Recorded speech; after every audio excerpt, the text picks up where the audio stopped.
Hello, everyone, and peace of the Lord to all of you. I hope my voice coming good and clear. Please invite your friends. And as we promise you, if you invite a friend, we are going to contact Allah, and He will give you a holy membership with the holy website of the holy Androtids. And you can imagine what you can get as a benefit from this holy membership. First of all, you will become a Muslim. Number two, you will become an idiot. Number three, you will become the joke of a Christian prince. So if you want the membership, just let me know. You can order for it. Today our topic is about the strength of Islam. Islam is so strong, to the point if you speak against Islam, they want to kill you. To the point if you take the Bible with you to Saudi Arabia, they will arrest you. To the point they cannot let you build a church or pray to your God. But Islam is so strong. To the point you cannot preach to Muslims. You cannot tell them about your religion. You cannot tell them about belief. If you're an atheist or anything, you cannot, because Islam is strong. Because Islam is strong, we close doors, we close windows, we close the curtain, we have bars on the windows, we have, because Islam is strong, Pakistan government keeps sending YouTube asking them to block my videos.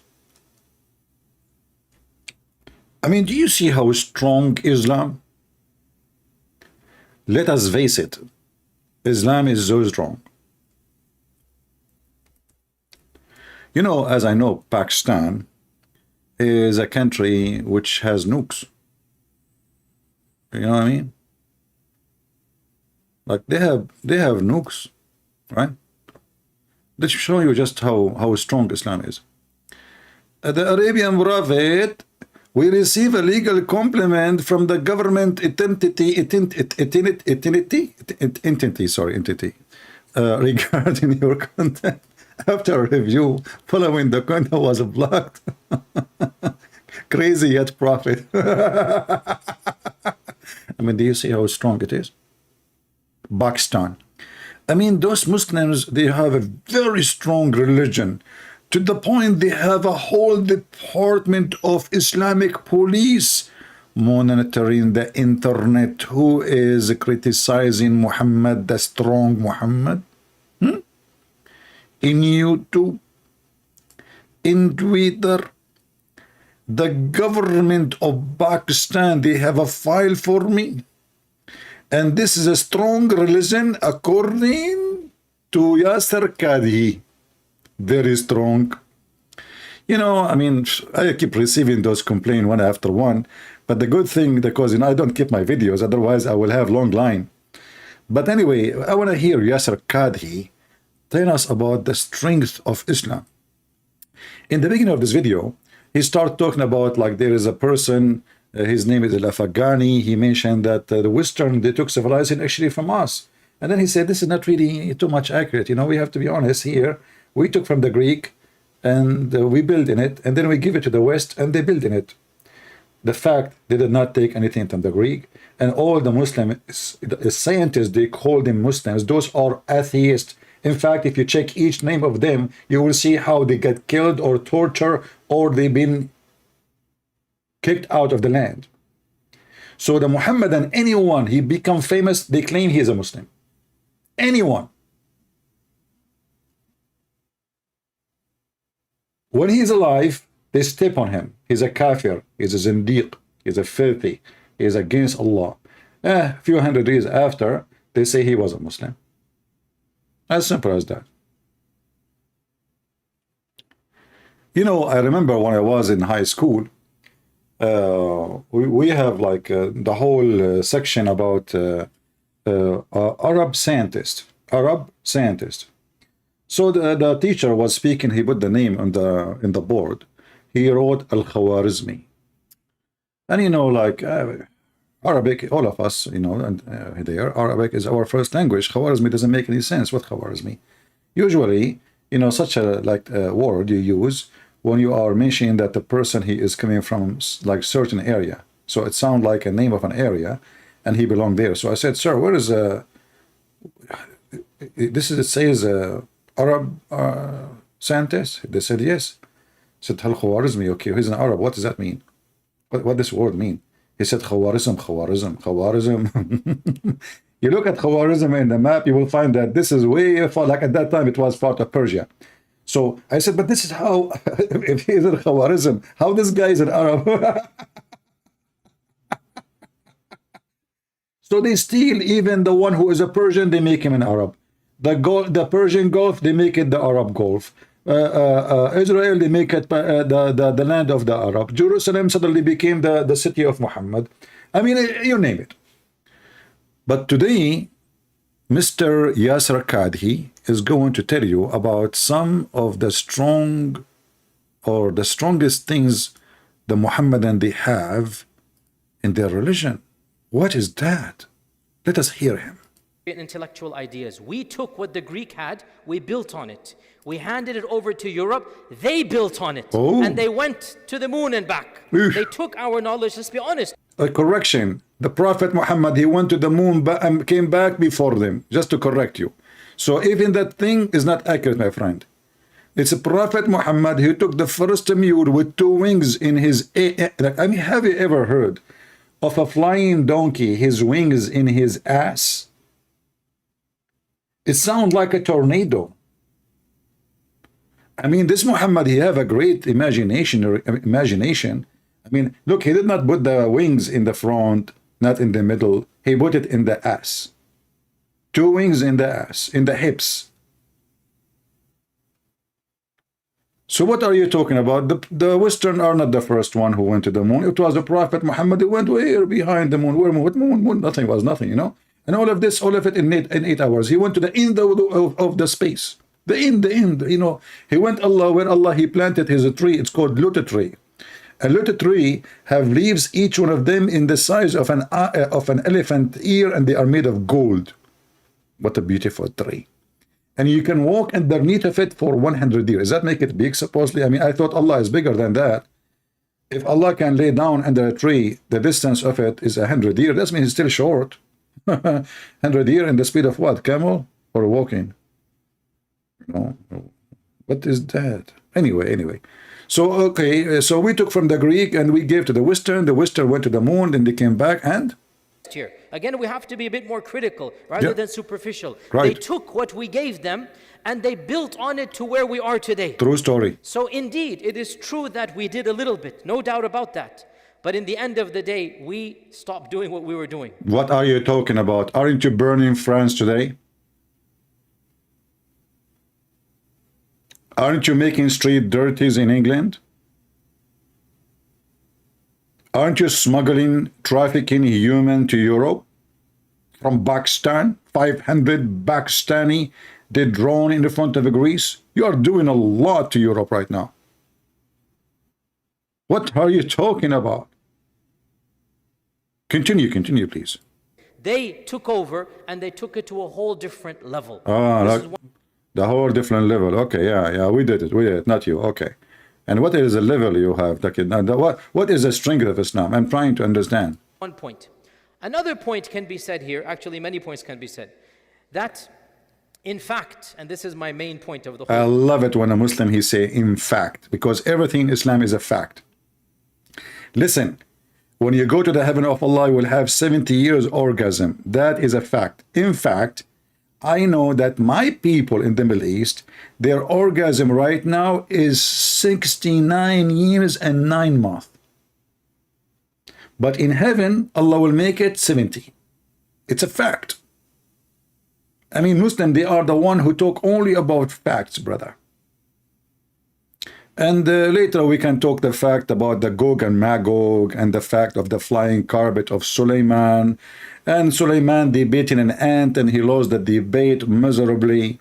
And the fact that Suleiman, his shaitan, he F all his wives, and Suleiman was working as a dummy in the market carrying fish. The idiot, he left the palace just because he lost the ring. And the fact that the wife of Suleiman, she gave the ring to the shaitan because she thought this is Suleiman, because when he go to the bathroom, he don't take the ring of Allah with him. All those are facts. And not to forget to mention that Prophet Muhammad used to F all his wives in one night without washing until the end. That is a fact. It must be true. I mean, that's normal in the Middle East. This is why Middle Eastern are #1 people in the world who buy Viagra, because obviously they are so good in bed. Right. It's a fact. Remember, in Islam, we bring you nothing but fact. Continue. Khatira. This tactic might be semi-valid, it's not wrong, but it is not also the most correct or the best tactic. Really? Why? Remember, he is teaching the Muslim how to refute the Western when they say to them, you Muslim, what do you have? So he's teaching them now how to refute the Western. So now we have a new tactic. This is a war Zoom chat. What the tactic? What the tactic? Brother, tell us what the tactic. New tactic. Because in the end of the day, our strength, what we call our trump card, no pun intended, our strength is not in Ibn al-Haytham, no, and al-Khawarizmi, no, and Ibn Rushd, no, and al-Razi. That's not our strength. Where? No. This is not where we will win the debate. Where? Our strength is in what Allah blessed us with, a knowledge of who we are, why we're here, a knowledge of heaven and hell, a knowledge of morality. I love it. Who is a Muslim would like to join us live on air and tell us why we are here according to Islam? This person, he just mentioned morality. Morality. Who is a Muslim would like to join us live on air and teach us the morality of Islam? Morality in Islam? Like what? Like what? Can you give me some information? Iman. This is where we will always be better than them. I wish we could measure not GDP, but akhlaq.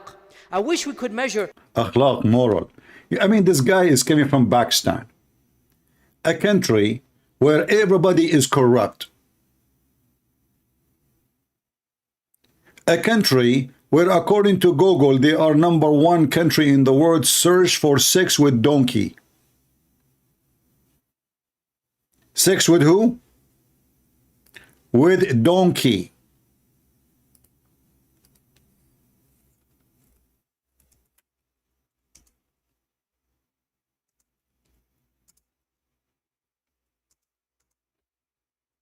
Morality. What is #1 nation? #1 nation sexy web search. Call Pornistan.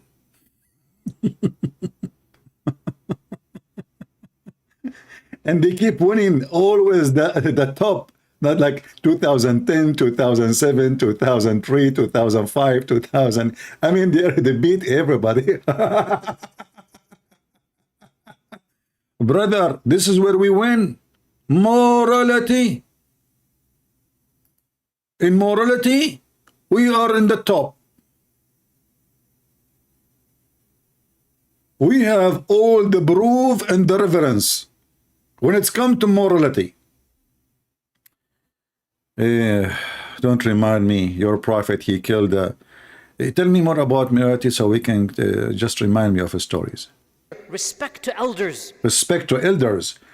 Prophet Muhammad, he ripped a woman, her name is Qirfa. Qirfa. He ripped her 2 parts when she is alive. She is more than, between 86 to 90 years old. Respect to elders. He tied her legs, the evil Muhammad, to 2 camels, and he forced the camels to run in 2 different directions, and they split her 2 pieces. Can you imagine how much Muhammad, he respect the elder, a woman, she is in the age of his grandma? And by the way, Yasser Kadhi, as long you respect the elders in Pakistan and Middle East and Islamic countries more than the Western, what do you do for them there? Is it true they sleep in the road? Is it true they don't have medication? Is it true that they are beggars for food and nobody is helping? Is it true that in Europe, an old man, he will not sleep in the street unless he's losing his mind? Is it true that in the Western, they give you a salary if you are an old man? Isn't it true that in the Western, those you say we have better moral than them? If you beat a dog, you go to jail. But if you beat a woman in Islam, you are a good man. Isn't it true that your prophet, he said, a man should not be questioned why he is beating his wife? And you are talking about respecting women and children and elders. Not to forget to mention Prophet Muhammad marrying a child, if we can call it marriage. Morality. A man should not be questioned.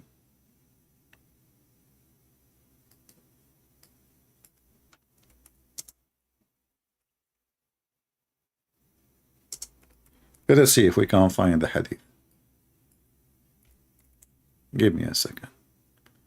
Invite your friends, guys. Invite. Come on. Maybe you don't want me to come every day, don't you? Are you bored of me? Just say it. Say it. You know, last time I asked people if you are bored of me, and they said yes. Do you know what I did? I came back after 15 minutes. I'm very sensitive.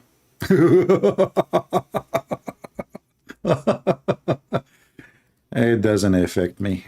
I do my work. I serve the Lord. Who care who like me, who don't. A man should not be questioned why he is beating his wife. Yasser Qadhi is asking us to respect the morality of Islam. The woman, she called the police. Tararam, tararam, tararam, tararam, or maybe her son. The police answer. This is the police of Dr. Naik with you. Sir, my father is beating my mom. Can you please send somebody? He's beating her. Listen to me carefully. Prophet Muhammad, beat me upon him. He said that if a man is beating his wife, police cannot be involved. What the heck? This is the morality of Islam, that if a man beating his wife, police cannot involve. Exactly. Why is that? Because he's the husband, and the husband can beat his wife. What if he's an idiot? What if he killed her? No problem. If he killed her, just give it a call. And yes, Rakadi.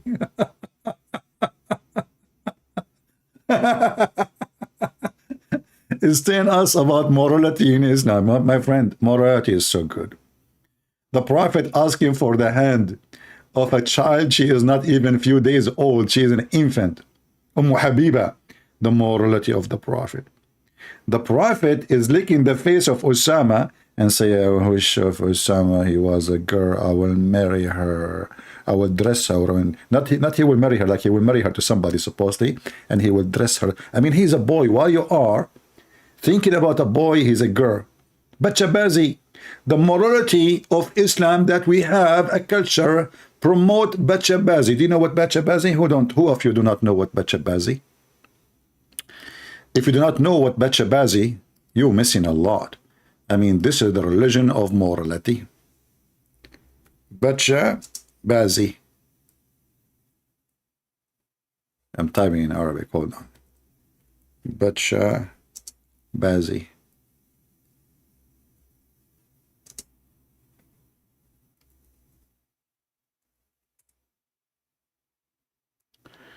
Brothers and sisters, in the country which is full of morality, they have something called Bachabazi. What is a Bachabazi? Listen, they are not homosexual. And Rotets, he said, oh, no, Muslims, they don't support LGBT. No, they don't support it, but they are, all of them, they are the LGBT in those countries. This is not, those are the mullahs of Islam. They bring little boys and they made them dress like girls. And after the party, after they dance with them, they rape them. They rape boys. Look, this video is blocked because I'm not in the age which is suitable for to see this. Bachabazi. Look, what the heck is that? What kind of... Kandahar, the homosexual nightlife of Islamic Afghanistan. Criminals. Like, if you watch the videos, you will see how disgusting it is. And then they school us about what? About morality. Morality. They are the best of morality. I mean, the Western, those are boys, those are not girls. The one you see in front of you in yellow, this is not a man. This is not a girl. This is not a female. So they claim that they are against transgender, but they are creating a huge number of population of transgender. It's a business. Morality. I don't know. I'm so confused and so confused. So convinced. Excuse my English, because sometimes I speak Francois. Oh boy. The morality that you are.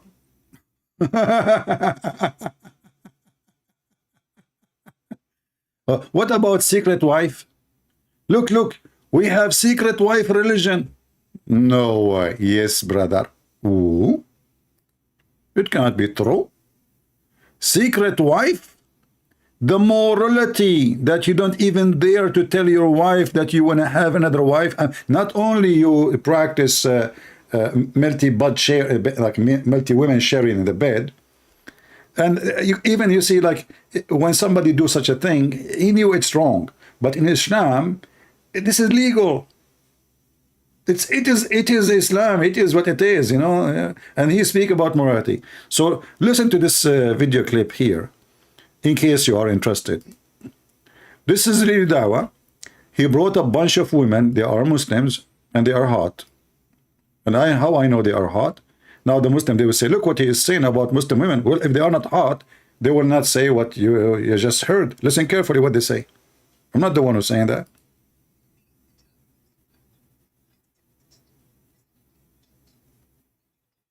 Yes, pass. Would you die for her? Yes, pass. If your wife was okay, would you get a second wife? Yes, pass. There is not a conflict between a man loving his wife and a man wanting to be polygamous. I agree. Because I get the polygamous part. I get the whole wanting to have more intimacy with more than one woman. Yeah. Muslim men, because they are so moral, they like to have intimacy with more than one woman. She understands. The Muslim sister, she understands. And the Muslim boys in the front of them, they are understanding what she understands. He want to have multiple intimacy. Like, she did not say even multiple wives. She said intimacy. So the purpose of it is just, excuse my language, effing. Effing.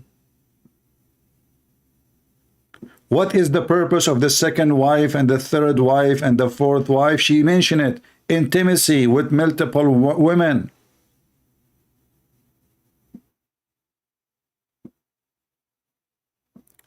Yusuf is inviting us to Islam because that will save us from fire. Yusuf, my friend, I don't know if you know your religion. According to Islam, every Muslim will go to hellfire. Why you don't call me to show you the Quran? I mean, the Muslim, by the way, they give us something. Brothers, sisters, convert to Islam because that will save you from hellfire. Hey, Yusuf, who is going to save you from Iran when they attack you? The American. Who is going to save the Kaaba from the missiles of Iran? The American. Who is going to save Emirat and Kuwait and Bahrain from Iraq? The American. Who is going to save you from the Chinese and the Russian? The American. Where is Allah? So don't tell me about hellfire. You are in hellfire already. I mean, your land is messed up. Disease, illness, with all the money you have. Until now, you are the most illiterate nations in the world. Instead of building schools, you build mosque. You go to the mosque, what they teach you. Let us see what they teach you in the mosque. Do you want to see what they teach you in the mosque? Listen to this. Inshallah, I am trying to raise 500,000. Yeah, he's trying to raise, yeah. They teach you in the mosque that you should buy halal food. For cats. Cat halal food. Cat halal food. than halal raw cat food. There are countless health benefits to this new raw diet. Check them out on Instagram. And they say to you that the Muslim do not have any innovation. Shouldn't we remember that the first one who created halal cat food is the Muslims? Isn't it the cats now are so thankful and praising Allah that they are Muslim cats? So the cat in Islam, she eat halal mice and halal cockroach and halal fly, halal cat food. In the chat, in the video of Mimi Lili Dawa, is it this is a top technology? Do the Russian have that? No. Olga from Russia, do you have that? No. Vladimir, do you have that? No. Okay, what about you, Mr. Richard? Absolutely not. Okay, what about you, Mr. German, Ivan? You don't. Okay, translation, you don't. Okay, what about you from, from Japan, Mr. Suzuki? Okay, all right. Oh, yeah, okay, so I didn't think, I don't know, something, Mr. Sushi, you want to say something? You agree? Okay. So Sushi agree that the Japanese don't have halal cat food. I mean, what about the Jews? Hey, Moshe, do you have anything to say, Moshe? Habibi, Christian Prince, Habibi. We cannot create such a thing, Habibi, because this is halal cat food. We have kosher for human. We don't have kosher for animals. Are you sure? Well, I'm very sure. I'm very sure. Okay, well, you know what, Jewish boy, the Muslims, they did beat you. Look, they have halal cat food. Habibi, listen, Habibi. You want to feed the cat halal food, kosher food? You must be crazy, Habibi. Unbelievable. Yeah, somebody he liked my German. Yeah, actually, I was born in Germany. I was like, because what happened, my dad, he was hijacking an airplane in the Amazon River in Indonesia. And then, they were like somebody hunting by mistake, Vladimir Putin. So he shot the airplane, even though he was, they used to work with my dad as parrot. But anyway, by mistake, things happen sometimes. So, he, like the airplane fell down and I found myself in Bangladesh. And that's why I became a German, all right? So this is a true story, by the way, Sahih Bukhari. Don't ask me for the what? The chain of narration. So what we learn when we go to the mosque, like in education and we beat everybody. Okay, what you beat them beside the halal food, cat food, whatever. Yajuj and Majuj. Allah subhanahu wa ta'ala talks about them in the Quran, and they are mentioned specifically in a hadith, brothers and sisters. Specifically. If there's anything left, just chip it. Quran and specifically in the hadith. If there's any other source in Islam for things. It's like somebody, a doctor, he is giving you good news. By the way, your wife, she will have a baby. And then you ask him, do you know the gender? He says, yes, I know. It's going to be either male or female. That is a prophecy. So specifically, brother, okay, go. Now, one thing that a lot of people make a mistake, which I've seen, people of knowledge, is that they try to comprehend and understand. You see, the strength of Islam that Muslims don't comprehend and they do not understand. Are you with me with the strength of Islam? The weakness of a Muslim is when he try to comprehend and he try to understand. This is something very special. This religion is so strong to the point you should not try to understand, neither comprehend. Now, one thing that a lot of people make a mistake, which I've seen. It's a mistake. It's a mistake. What is the mistake? People of knowledge, is that they try to comprehend and understand who is Yajuj and Majuj? Yeah, who? Where are they? How could they stay in a cave for so long and dig? And dig, when dig. they're about to come out. And obviously some say there's narration, etc. Yeah. Parts of it, Are you sure originally you are not a cat? I mean, the Hindu, they say, like, if you have a bad karma, good karma, stuff like this. I mean, sometimes you talk like a cat. You and Mimi hijab. Your voice comes suddenly from the nose, and like you're sniffing for a mice or something in the corner. Okay, so what now? What is the conclusion? Not authentic, whatever it is. I'm not trying to get into that, okay? You know, and then Oh, please, he don't want to get into that. He, because he's a person of knowledge, but he don't want to get into that. He know everything. Dhul Qarnayn, and you know, there's so many speculations, etc. And a lot of people come, and they're Don't speak dirty. What do you mean a lot of people come? Are you talking about Muslims in heaven? Are you saying that Muslims in heaven, all of them, they will come in the same time? Yes, because it's 70 years orgasm.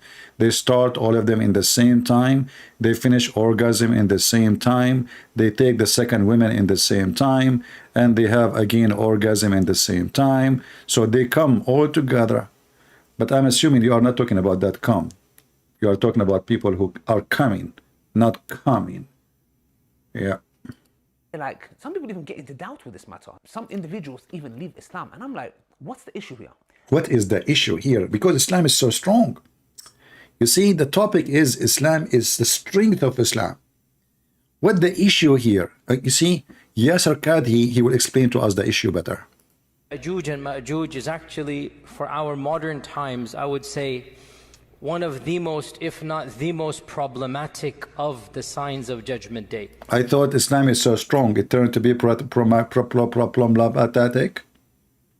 Yes. I mean, you have a video about the strength of Islam, and now you are talking about Muslims leaving Islam because Islam have a lot of problems.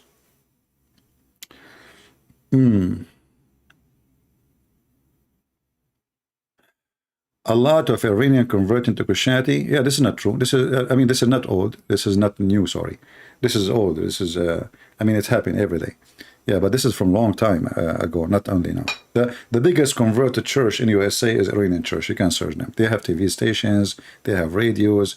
They are very well organized. They have, you know, hundreds of churches. Yeah. But in Iran, yeah, the number of Christians is growing so fast. But this is not only in Iran, in Syria, Kurdish, a lot of Kurdish converting to Christianity too. In Iraq, not to forget to mention China. And I believe actually the biggest country in the world who is going to become a Christian in the future is China.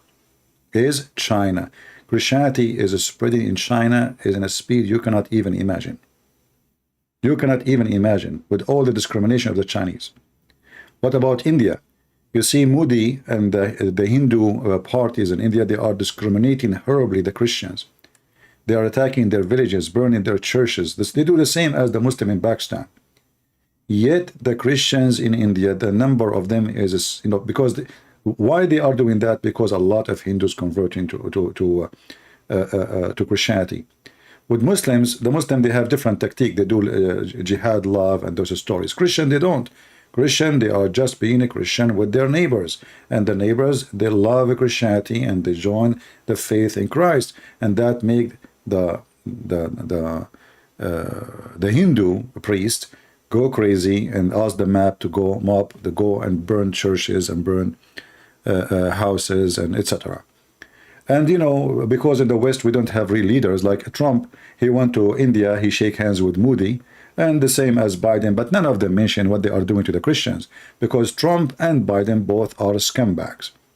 However, Christianity will grow. It doesn't matter how much you discriminate. In fact, the more you discriminate us, the more we are strong. Christianity is not in a good shape when we are relaxing. This is my experience. Christians are way stronger and way more faithful when they are discriminated. This is exactly what happened in the first 300 years for Christianity. They were discriminated to the point they throw the Christians, our church fathers, they throw them to the beast to make them food for fun. For fun. Still, those Christians, who they are amazingly strong believers, they refuse to deny Jesus. They said to them, deny Christianity, we will not kill you. They refuse. And this is here we see why we laugh at the Muslim when they say the Christian, they corrupted their book. I mean, those people, they paid their life, literally. So why in the world they want to corrupt their book. Even the stupid Quran is speaking about something really amazing about the Christians. That when a Jewish king, his name is Abu Nawas, he occupied a part of Yemen, or all of Yemen. And then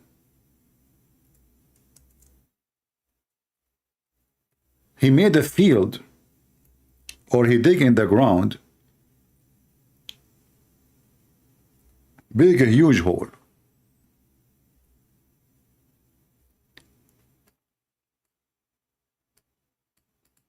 I know what's wrong with this website. Rose, now it's working.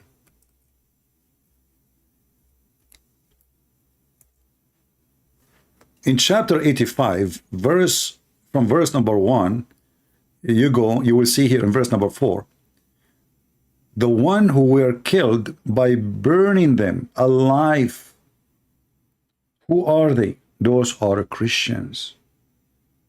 So how in the world those people, they will change their Bible? They refuse to deny Jesus, and the result is the whole town were burned according to the Quran. The story is in the front of you. So the Hindus, the Muslims, even the Jews, they make a counterfront, enemy of Christ, to fight Christianity. Are you going to contain it and stop it? No, the fact is going to be the opposite. We will be stronger and we will grow and you will be defeated, for your God is the devil and you are evil. And we will not do the same you do. We will not burn a synagogue of a Jew, and we will not burn a mosque, and we will not burn a Hindu temple. We will not. We are not evil like you. And this is why we will win. Going back to the story of Gog and Magog. So the strong Islam is so strong as long you don't ask questions or you don't try to comprehend. But then what is the strength of it if it's a blind faith and you cannot ask questions? And what kind of a religion this religion is? You as a part of it, not a stranger, you don't, and you are not allowed even to ask question about it. So how you can explain to me what is your belief if you yourself don't dare even to ask and to comprehend? Dhul Qarnayn and dig, and just when they're about to come out, welcome once again to my channel. Yajuj and Majuj, Allah subhanahu wa ta'ala talks about them in the Quran, and they are mentioned specifically in a hadith, brothers and sisters. Now, one thing that a lot of people make a mistake, which I've seen, people of knowledge, is that they try to comprehend and understand who is Yajuj and Majuj? Where are they? How could they stay in a cave for so long and dig, and just when they're about to come out, and obviously there's issues, some say there's issues with that narration, etc. Some parts of it, are not authentic, whatever it may be. I'm not trying to get into that, okay? And then Dhul Qarnayn, and there's so many speculations, etc. And a lot of people come and they're like, some people even get into doubt with this matter. Some individuals even leave Islam, and I'm like, what's the issue here? Let me tell you guys the crux of the matter, because there are a lot of people and a lot of individuals who've tried to make people understand this and even push the narrative of these certain ex-Muslims, that, people are leaving Islam because of this, apparently, yeah? Which I just heard one individual, and most of his reasons were because, he couldn't have intimacy with a lot of girls or something along those lines. Okay, I don't think it was this issue at all, yeah? It was more of his desires. The point is this, that we fall for this, and then what we try to do is, in return, is like, I know, let's try to bring it down to a logical level and try to explain it in a logical way. Now, I've seen many people do these videos, okay? Many people, one of those was Dr. Yasser Qadi. The thing is now, it's Ramadan. I'm not here to talk about anybody, etc. Okay? I don't want to make anything to ruin my fast, my Ramadan, etc. All I'm just saying is, obviously, there's a lot of things I don't agree with Dr. Yasser Qadi, and there's things I agree with. Yeah. The drama is, So, Islam is very strong, and Islam is very good, and Islam is wonderful. And Islam, as you can imagine, it's the most strong faith on earth. But people leave Islam the second they ask questions. Actually, for our modern times, I would say one of the most, if not the most problematic of the signs of Judgment Day. And it has caused many of our youth to question, to doubt. I myself have met people that have actually left Islam because of these types of tales. And we have to be honest and frank and not pretend as if this doesn't exist. Perhaps some of you are not accustomed to hearing people speak like this, but my philosophy is different. We are dealing with the crisis of people leaving our faith, our own children, our own young men and women. And of the reasons why is that we are not answering some of these issues that they bring, and we dismiss them. The issue of Ya'juj and Ma'juj is something that doesn't just occur in the hadith. It is explicit in the Quran. Standard medieval interpretation of Ya'juj and Ma'juj is the following. This is what you find in Ibn Kathir. You find it in the tafsir literature of As-Samarqandi and of Al-Tha'labi. And basically, this is the mainstream interpretation for our classical and middle ages of Islam. If you look at any book of tafsir, any book of history, the notion was the following. Ya'juj and Ma'juj are a bizarre, exotic tribe in the nether regions of the world that have been trapped by Dhul Qarnayn thousands of years ago, and they're still trapped to this day. That Ya'juj and Ma'juj are a living tribe, blocked to this day behind the wall that was built 4,000, 5,000 years ago. That wall miraculously is still there. People can see on the one side, and on the other side you have these savages that Allah knows how they're eating, drinking, replicating, whatnot, and they're still there for eons and eons and eons. Dare I say, anybody who knows science and geography and modern civilization cannot believe that there is a tribe for 4,000 years trapped behind a wall. I mean, so he's admitting that his prophet is a fraud. There's a guy, his name is Yusuf. He's saying, can he call me? For sure, you can call me, my friend. Just text me in Skype. I will take your call right away. Just text me. I will call you. So, are you going to believe he's saying to you? Are you going to believe in all the poo-poo Muhammad he mentioned in the hadith? Remember, everything he just said now, he's debunking every statement Muhammad he said, because it's Muhammad and the Quran said there is a dam. There is a wall. The wall even built from, from iron and copper. He's saying now, with all the science we have, who in the world want to believe in this? And imagine this guy is the same guy in the other video speaking about the strength of Islam. So the strength of Islam is people live in Islam. Why? Because who in the world want to believe? And remember that those Gog and Magog, they are not like a nation of 1,000, 2,000. No, the ratio of them, according to Muhammad, is 1,000 to 1 human, which means from and not only that, even when one of them before he die, those Gog and Magog, he will have 1,000 boy child before he die. So if they are in the time of Muhammad, they were 1,000 to 1 human, their ratio. And then you calculate the number, that each 1,000 of them, he will make 1,000 before he die. So what the ratio by today will be? Billions of trillions. Billions of trillions.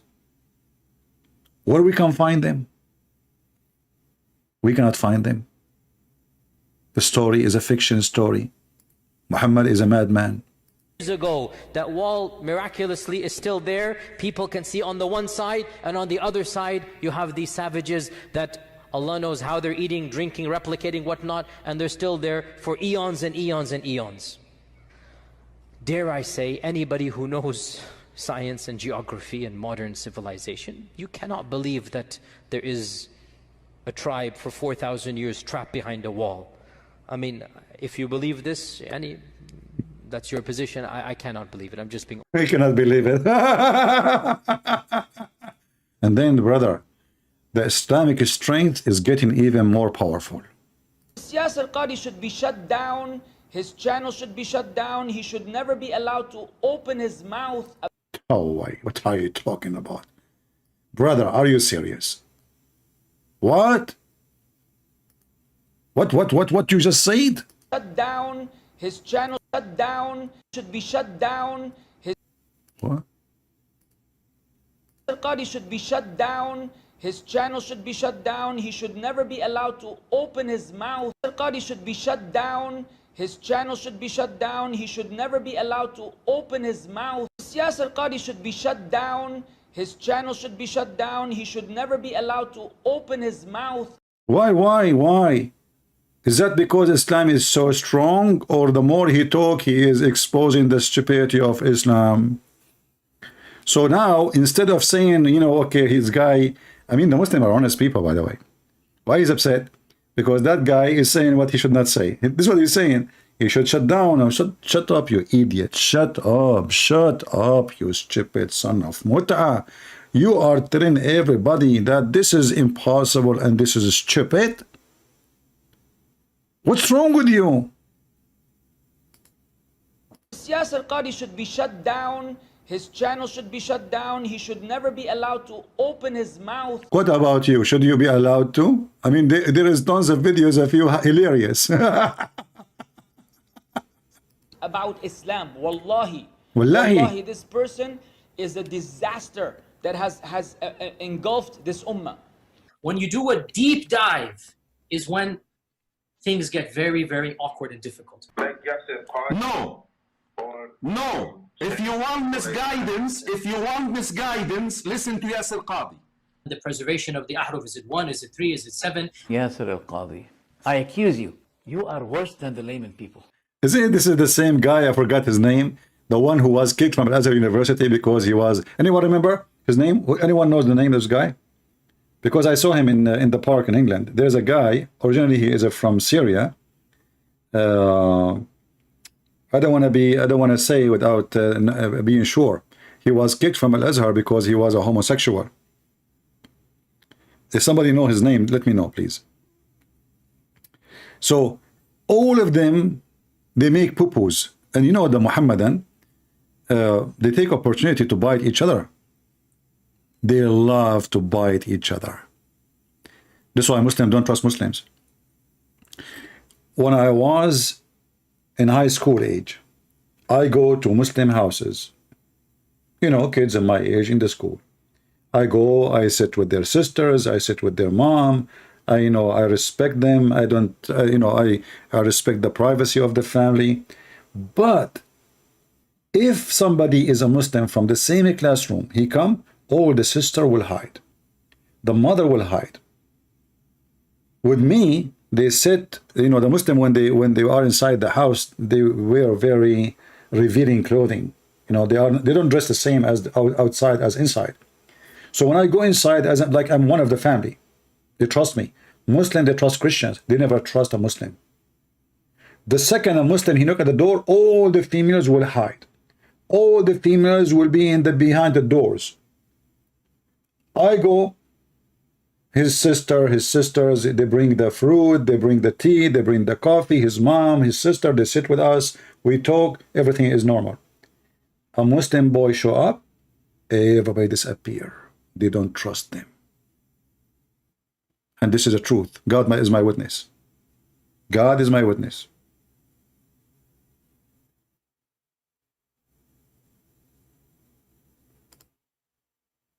Tell us more. When things get very, very awkward and difficult. No. If you want misguidance, listen to Yasir Qadi. The preservation of the ahruf, is it 1, is it 3, is it 7? Yasir al-Qadi, I accuse you. You are worse than the layman people. You failed. This is not a joke, brothers and sisters. The issue of ahruf and qira'at caused confusion to somebody whom the Prophet ﷺ said, if you want to listen to the Quran directly, listen to Ubay. ما في مشكلة تكفير يا أخي. Live. We don't care. The most advanced of our scholars, they're not quite fully certain how to solve all of the unanswered questions in there. Yasir Qadi, when you see him on a video, click X. Traditional understandings of ahruf and qira'at cannot answer some of these pressing questions that are now being poked. When you hear him, close your ears. lest you want to be exposed to fitna. The standard narrative has holes in it. That's what I'm going to say.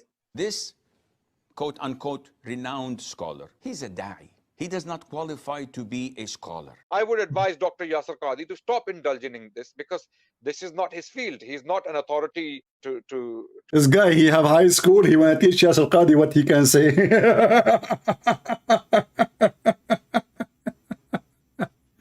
Especially this guy. This guy, he in the speaker corner, he told some Christians, is that the language of a Christian? He say this to Muslim women, suckle me, are you stupid? She is the one, she said, that Jesus was playing with his mother boobs. Your sister was a whore. I respond to her, I said, in fact, it's your prophet who said to me to say to you, suckle me. So the coward, he don't dare to debate me, because we get them busted in everything they say. Like he made a video about how the Quran knew that the Pharaoh exists in this time, not at that time. So I made a video about it, and I made him shish kebab. And since then, the guy is so crying.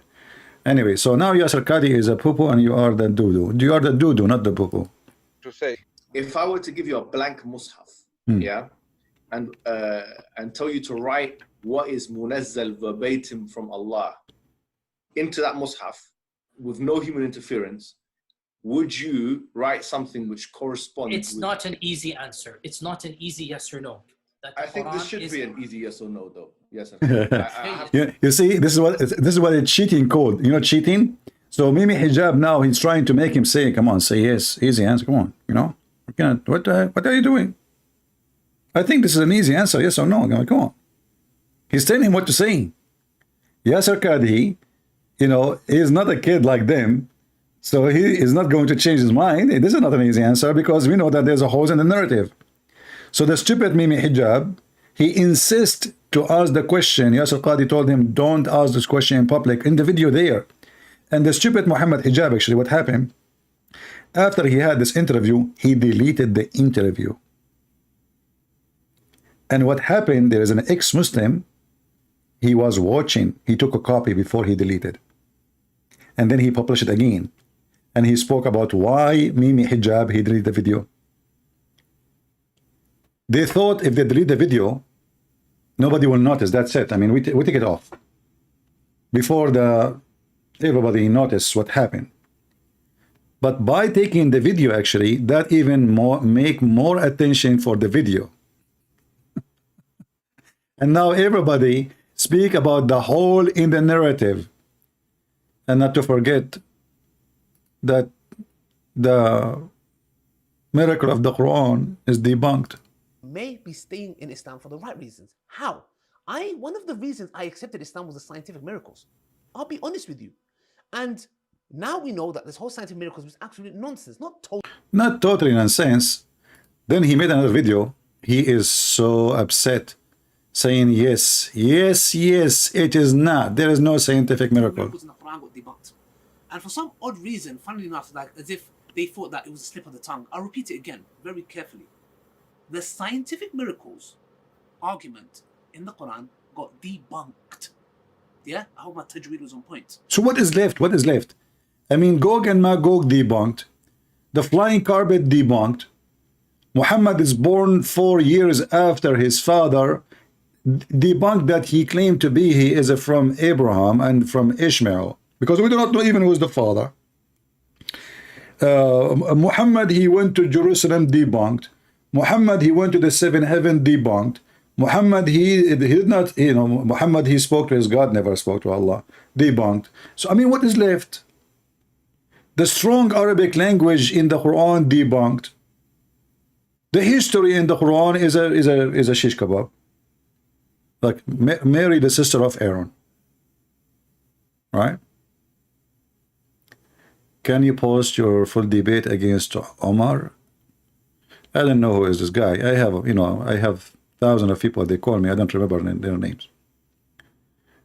Anyway. As you see, Islam have a strength. But where it is? The strength of Islam is we should not share the truth. Without lies, Islam dies.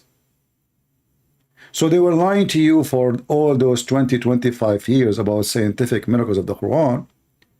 And it turned now to be that there is zero scientific miracle of the Quran. It turned to be that Muslims are leaving Islam like an avalanche. Why? Because the stories of the Quran, not only it does not make sense, it is so stupid. It's so dummy, to the point even a dummy person cannot believe in it. So what is the strength of Islam? If there is anyone here there to call me and tell me what is the strength of Islam, what is left? Even in the sword, they are strong. What sword? If all the Muslims now, they attack Israel, all of them together, Israel will wipe them out. Even in the sword, they are nobody. What is left?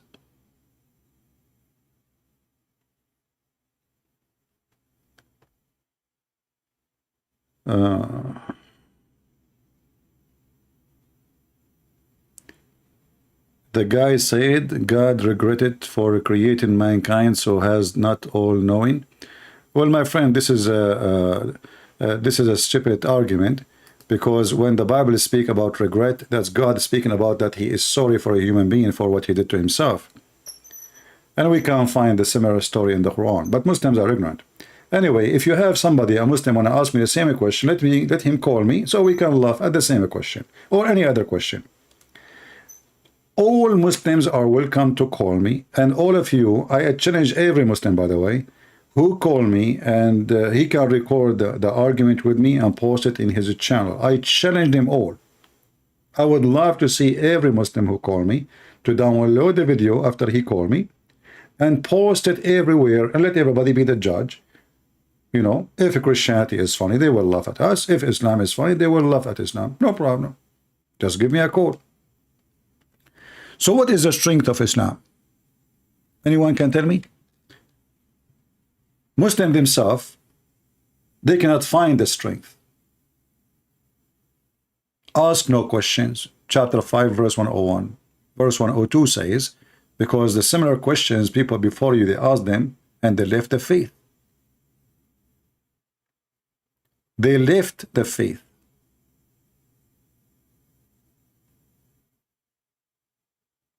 Anyone, any Muhammadan, he would like to call us and join us, feel free. I want to see if you Muslims can stand it and stay as a Muslim after you call me, and bring all your ability in the fight. Even you can call with a team, like not one, not two, not a normal team, like, you know, you can call Yasser Qadi and let him join us. You can call someone funny like Zakir Naik. Bring whoever you want. I never say no to anyone. But don't bring me a Muslim woman. Do we have any Muhammadan there to call? If you are sure from your religion, then I don't think there is a reason for you to be worried about calling us and proving Islam to us to be good. Because as you see, all your cleric in the internet, the famous one, they are saying things really crazy. Scientific miracle, it turned to be a lie, which means every single video in YouTube about scientific miracle, it was a fraud. Fraud. Because when you say it was debunked, that mean what? Do you know what does that mean? That mean you were all lying. Otherwise, you cannot debunk facts. You can debunk lies. So how a Muslim, he is a believer, and then this believer, he fabricate scientific miracles to make people believe Quran is from God. And then after 20-25 years, and I am the first one who wrote books to get it busted,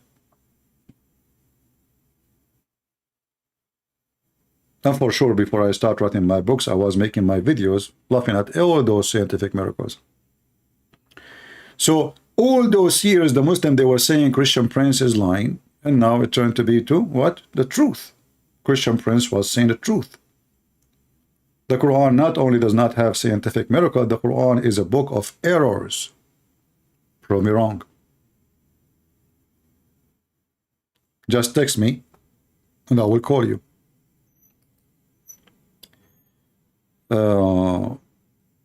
May I call you about contradiction in the Quran? No, I want Muslims, my friend. I want Muslims. Only Muslims. I want Muslims. Please, if you are a Muslim, text me. If you are not, then there's no need. So let's listen to more and see how Islam is collapsing. Modern civilization, you cannot believe that there is a tribe for 4,000 years trapped behind a wall. I mean, if you believe this, that's your position. I cannot believe it. I'm just being, I find this very difficult to believe. So what does that mean exactly? This is not only about you believe or not. This is about Muhammad being a liar. Yasser Qadhi in the mosque. I don't know why the Muslims get upset from me, but they go to the mosque saying to them, Muhammad is a liar. I agree with him. He just said, if you believe that there is a wall and there is people, behind that wall, you want to believe in that, this is your business. Me, myself, I cannot believe. Right? Me, myself, I cannot believe. But all these stories are authentic from Muhammad himself about the wall, and even Muhammad, he claimed that during his time, he woke up and he was terrified, horribly terrified. Why? Because Gog and Magog, they open a small, tiny hole in the size of his finger in the wall. Do you see it? He starts shouting and screaming, saying, "Away to you, Arab, from what is coming to you. Away to you, Arab." Read it.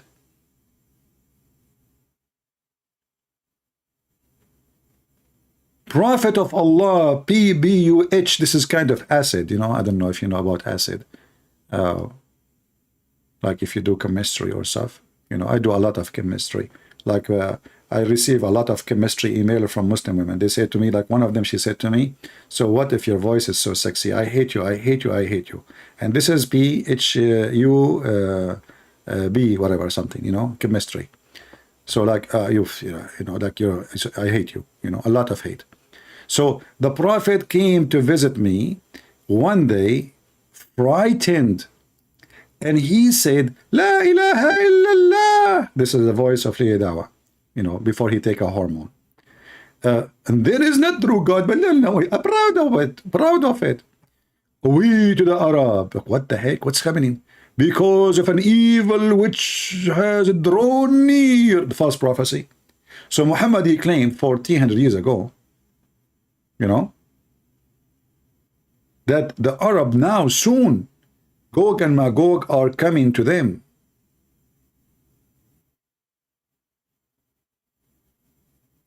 And now we see nobody. And Yasser Qadhi is saying, if you believe in that, if you believe really there's those millions of people behind the wall, well, it's up to you. For me, I cannot believe in the poo-poo of Muhammad. That's what he's saying. Otherwise, any Muslim is welcome to call me and tell me what he meant. Did he mean something else? No. Listen to it carefully. He made it so clear.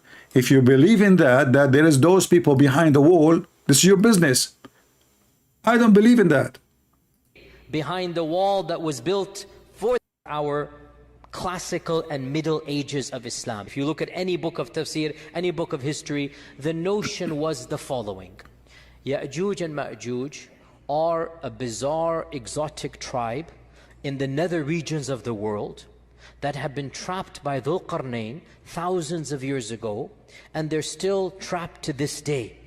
That Ya'juj and Ma'juj are a living tribe, blocked to this day behind the wall that was built 4,000, 5,000 years ago. That wall miraculously is still there. People can see on the one side, and on the other side you have these savages that Allah knows how they're eating, drinking, replicating, whatnot, and they're still there for eons and eons and eons.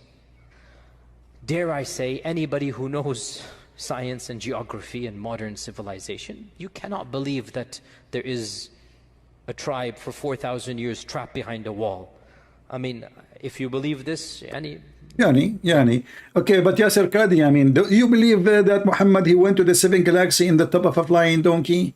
As long as you are a person who speak about science and you claim to be an engineer, at the same time you are a sheikh, and the prophet, you know, he was in his bedroom, and then the donkey came to his room and he knocked at the window, and then when the angel, he tried to put Muhammad in the top of the donkey refused to receive Muhammad in the top of him. The Jibreel, he said to the donkey, aren't you ashamed of yourself? The donkey looked at Jibreel, says, what the heck? Why? He said to him, don't you know who's this? The donkey, he said, who is this?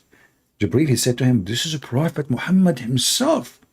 And then the hadith says that the donkey was so ashamed of himself. Imagine yourself, Muslim, listen to me.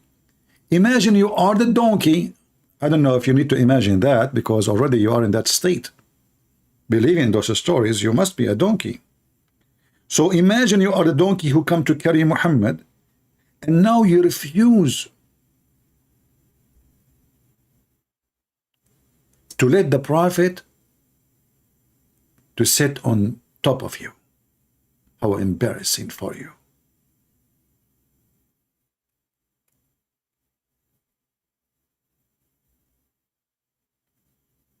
And then the prophet, when he heard this conversation between the angel Jibreel and the donkey, he felt so proud. The angel saying to the donkey, do you know who is he? I mean, by the way, Muslims, why the angel did not tell the donkey, hey, by the way, we are going to pick up Muhammad? I mean, to save him the embarrassment. And why this donkey don't want to take Muhammad? Is that because he stink or he's dirty, he did not take a shower? I mean, what's the point? I mean, he's a donkey anyway. And don't you notice this story is so good? Beautiful, beautiful story. Anyway, I'm sure that this donkey now he feel he is very honorable because he got the opportunity to make the prophet jump in the top of him. You know, this is a big opportunity. I mean, those are kind of opportunity happen to you once, you know, in lifetime for any donkey in the world. I don't know. I have to say that Islam is so strong, and the Prophet was so strong. That's why the Prophet, he used to F all his wives in one night. Yet he could not have one baby. Obviously, he was shooting blank. Husband, did you check your bullets? The Prophet was shooting non-stop, brother, all his wives, and then no babies. Why? I mean, what happened? I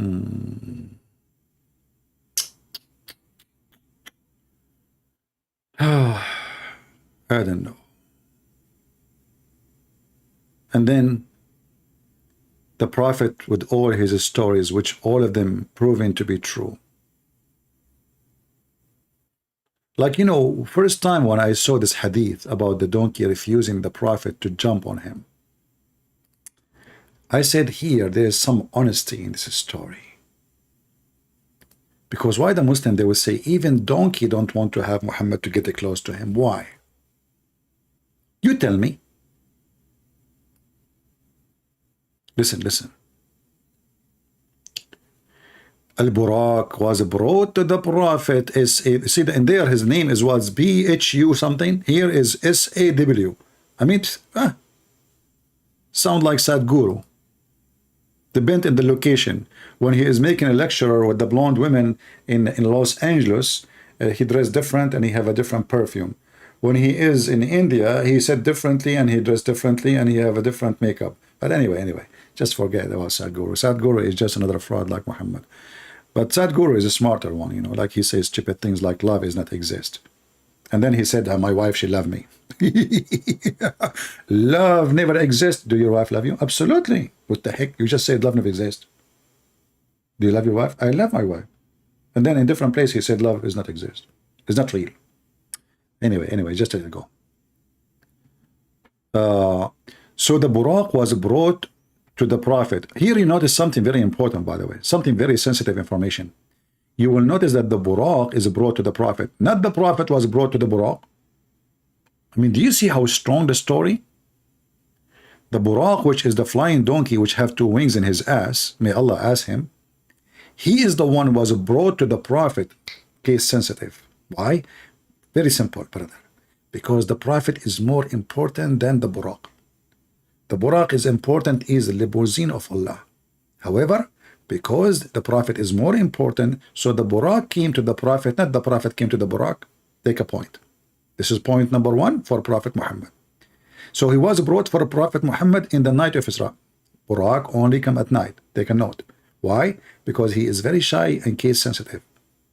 In fact, I heard some stories, I'm not sure if this is the reason. He is naked. Yeah, this donkey is naked and he is so shy. So he don't like to walk between people and people looking at his, you know, he's don't wearing no pant or anything. I mean, totally naked, you know. So he come at night only. That's why nobody saw him. Okay. So he come at the night of Isra and he was saddled. Look, he's ready. See?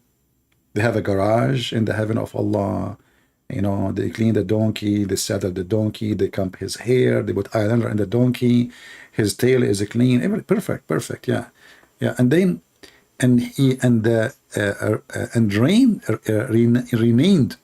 I don't know if I'm saying the word correctly, renamed, is that, let me use Google, peace be upon him, to, how to say this word, excuse my English. And now Mimi Hijabi said, don't speak with English. Your Prophet do not even know his name. Hold on.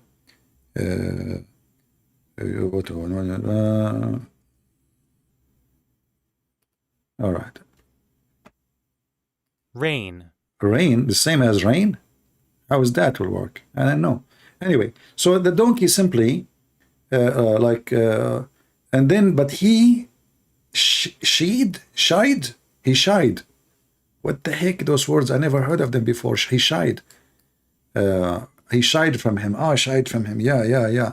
So the donkey, he don't want to like, ooh, you know, the donkey, he don't want to like the Prophet to get close to him. And, you know, he want to like stay away. So he is shy, like, you know, like he don't want to get close to Muhammad. And then so Jibreel said to him, is it from Muhammad that you do this? Huh? By your Lord, there is no one more honorable than to your Lord than him. Brothers, those are true stories. It is documented, it is true, and there is witnesses. Jibreel and the donkey, two witnesses is enough in the court. Not to forget to mention Prophet Muhammad himself is equal to 1,000 liars. So the Jibreel, he was so upset from the donkey. Like, what are you doing, man? This is the most honorable. Jibreel, by the way, as long as he is the most honorable, I mean, shouldn't Allah send him like a limousine or I mean, you see, if this is about honor, you see, Jesus is very humble, so he used a donkey because he's humble. Muhammad is the most honorable. Going to visit Allah, and Allah send him a donkey? Okay. So here we see that the donkey, as a reaction, I wish the donkey at that time he have a YouTube. Man, that would be a nice video. Listen, the donkey, he started sweating heavily. Do you see what happened to the donkey after that? Do you see the size of the embarrassment?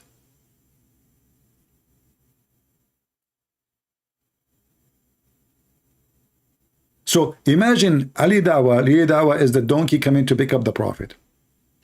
And he did what he did. And then the angel Jibreel, he screamed at him, saying to him, shame on you. The donkey starts sweating his ass. He started dripping like water. He's sweating because he's so terrified. What I did. Now they will report me to Allah, and they will tell Allah that I did shine from Prophet Muhammad, who was going to ride in the top of my back. Fatima saying Quran explained embryology 1400 years ago. That's deep. So why Lili Dawah is saying scientific miracles is debunked, Fatima? Can your husband call me Fatima so he can explain to us the scientific miracles of the biology, embryology? Listen carefully, brother. 1400 years ago, the scientific biology discovered in the Quran before all mankind. Like what, Fatima? Like the sperm coming from the backbone of the man. And women, they have a sperm coming from their ribs. Do you have a sperm, Fatima?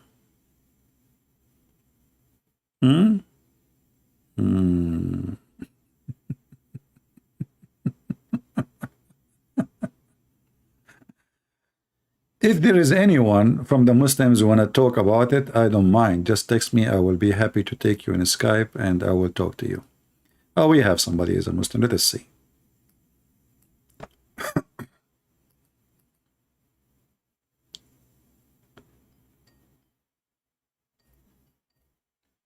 I hope he will answer.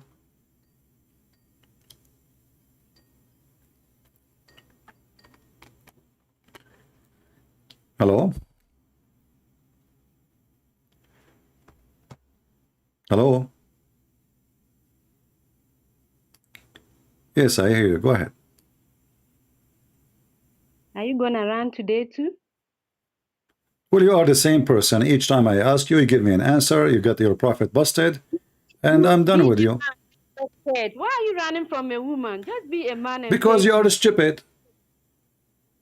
You know what? You insult me stupid. You insult me half brain. Okay, isn't it you? Isn't it your prophet who said you are half a brain? Is it me or your prophet? My prophet didn't say anything. Okay, I will put the hadith in front of you, as long as this is what you said, and then you read it and you tell me if he said that you are half a brain or not. Is that all right? I don't follow hadith. I follow only the Quran. You cannot follow the Quran only. You see, you said my prophet did not say that, and now you say you want to follow only the Quran. So how you asking me, how you say to me my prophet did not say that, what your prophet say is not going to be in the Quran? Are you stupid or what? What your prophet said is his said. Listen, you're stupid. That's why I say you are stupid. I say to you, your prophet said. You said to me, my prophet did not say. I say, let me show you the hadith. You say to me, I don't follow the hadith. But we are talking about what the prophet said, not what Allah said. So you are stupid again. Go ahead. What do you want to say? Okay, so you telling me I'm stupid. Did the prophet said I'm stupid? Yes. Did the prophet say that? You insult me. Use the S word, Yes. you know? Yes. You know why I never insulted you back? Because my religion taught me manners. Your prophet teach you to call me an infidel, pagan, sick, a pig, a liar, the worst of animals, the worst of creatures, monkey. So don't tell me we don't insult the Christians. All your religion is based on insulting the Christians, and we can go to the Quran. But hold on. I want you to read with me what your prophet said. Your prophet said that Muslim women, they have deficiency in their wisdom and their intelligence. Do you see the screen? So you want me to believe something that was written after his death, 200 years after his death? So are you saying to me that you Muslims don't accept what the Muslim they wrote after Muhammad about him? Allah describes the Muslim, those Arabs, as some of them the worst of creatures. Okay, so you just said we Muslim, we've been ordered to respect everybody, and now you are saying the Arab, and I am an Arab, we are the worst of the creatures. Allah says, you are asking me Muslim road, and I say Allah says. So Allah, he can insult us, and you can repeat the insult, and you are racist because now you are insulting, and now you are insulting me. I'm an Arab. Just because I'm an Arab, you are saying I'm the worst of the creature. Thank you very much. What is your nationality? You are from Afghanistan? I'm saying the Quran says, Allah says in the Quran that some of the Arabs are worse of disbelievers. Okay, You're asking but Allah okay, says, but why you don't want to tell me why you said you reject what your prophet said, and you said to me things which is written after Muhammad that we don't accept, but everything you have is written after Muhammad. Listen, is the Quran was the Quran written before Muhammad or after Muhammad? Allah says, Was the Quran written after Muhammad or before Muhammad? tell you, Allah says, Was the Quran written before Muhammad or after Muhammad? during his time, the Quran was revealed during So why his you time. call the Quran of Uthman if this is during his time? It was his time. It was reviewed. So why you call it, what do you mean reviewed? No, because everybody have his own Quran. There's many Quran. Listen, Uthman, he burned all the Quran, and you don't have a single Quran of them, including the Quran of Uthman. And even the one we have now, it is coming from a guy, his name is Hafiz. He exists 200 years after Muhammad. Is that true? Nothing like that. Don't, please, if you don't even understand your Bible, how do you even understand the Quran? Well, What Jesus said, this is a good point. Listen, guys, a Muslim woman, she is saying to me, if you don't understand your Bible, how you can understand the Quran? So why you're stupid prophet? Allah asked him in the Quran, if you don't understand the Quran and your religion, go to Christian Prince.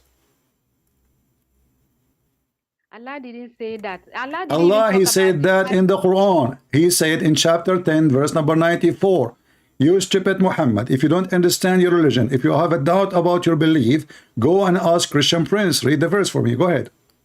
Okay, can I respond? Let me give me the verse.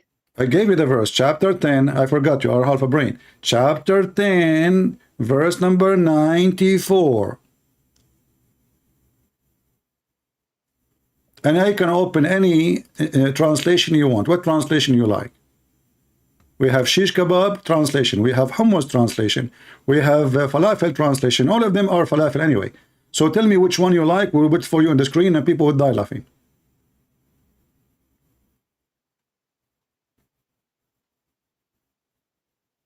I'm searching. Chapter 10. While you are searching, it's chapter 10, verse number 94. Let me go stop. Chapter 10, verse 94.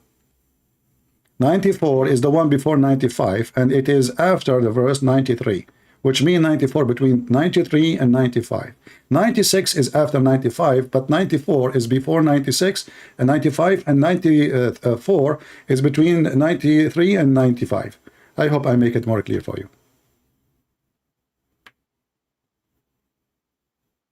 Still you could not find it?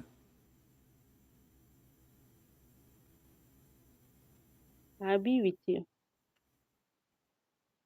I mean, after all this interpretation and tafsir, 94 between 95 and 93, and after it 96, still until now you could not find it. Do you want to call a friend? I've seen it. Oh, you've seen it now? Okay, that's good.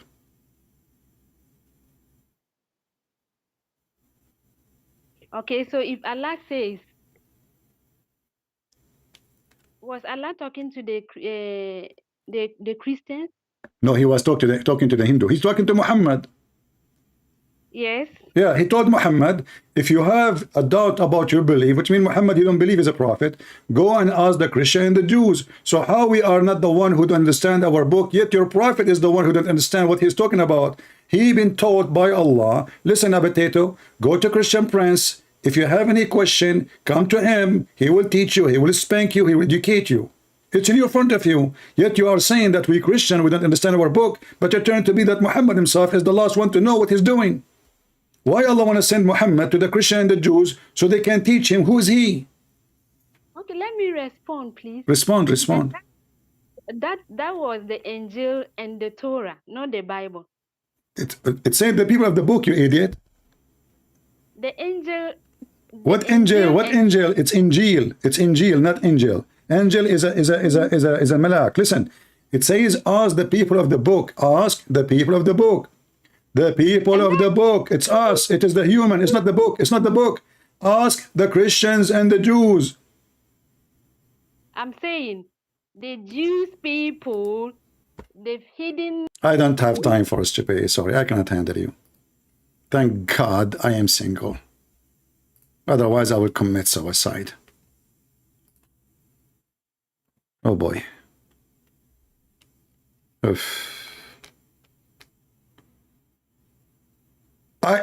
You Christian do not know your Bible. You do not know. Why you are calling me half a brain? Your prophet call your prophet. I don't believe in what they say about the prophet. He said. So what Islam is about? They deny what the Quran say. They deny what Tafsir say. They deny what the Hadith says. So what is left? Brother, Islam is strong. But Hadith is da'if. Quran is da'if. Tafsir is da'if. Muslim are da'if. So who's strong? And they send me a woman. There's a billion Muslim man. They send me a female.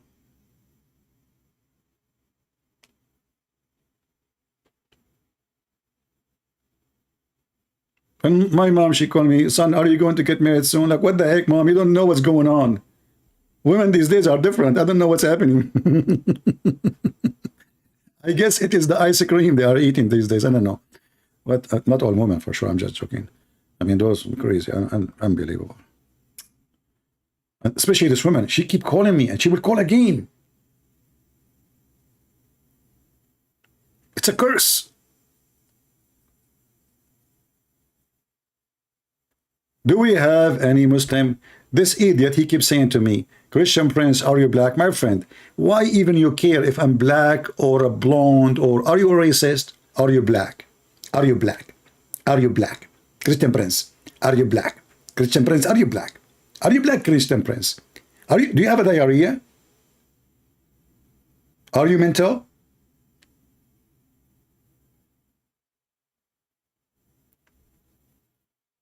People who ask about color are only the racist, because they don't see you as a person, they see color only.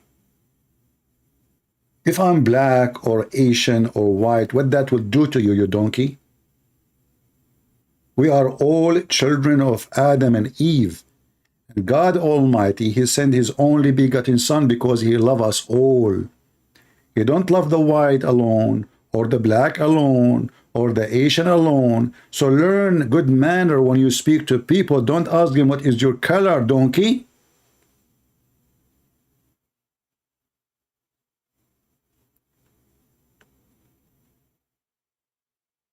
Only racist, they see color. Only racist. And there's a lot of them.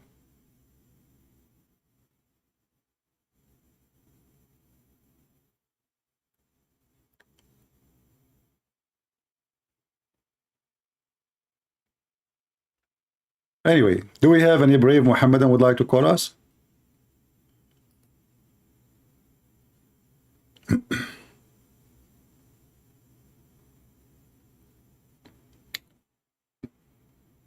Anyone? Every single stupid miracle in the Quran is defeated. Get my books and read and laugh. And soon, actually, I'm going to publish my Quran and Science second edition in Amazon, so you can have it, because people are asking for it for long. Any Muhammadan? What a drama! What a collapse of this cult! You see those people? It's like God is great, God is amazing. Sometimes you ask yourself, okay, why the Lord allow those people to grow? Like, they became famous and etc. It sounds like there is a moment where those famous ones, they will drop their poo-poo over the devil. And the more they grow, the more the poo-poo will become like a big, huge nuke.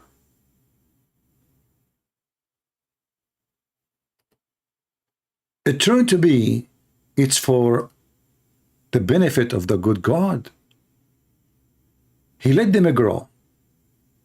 So when they grow, they demolish their own cult.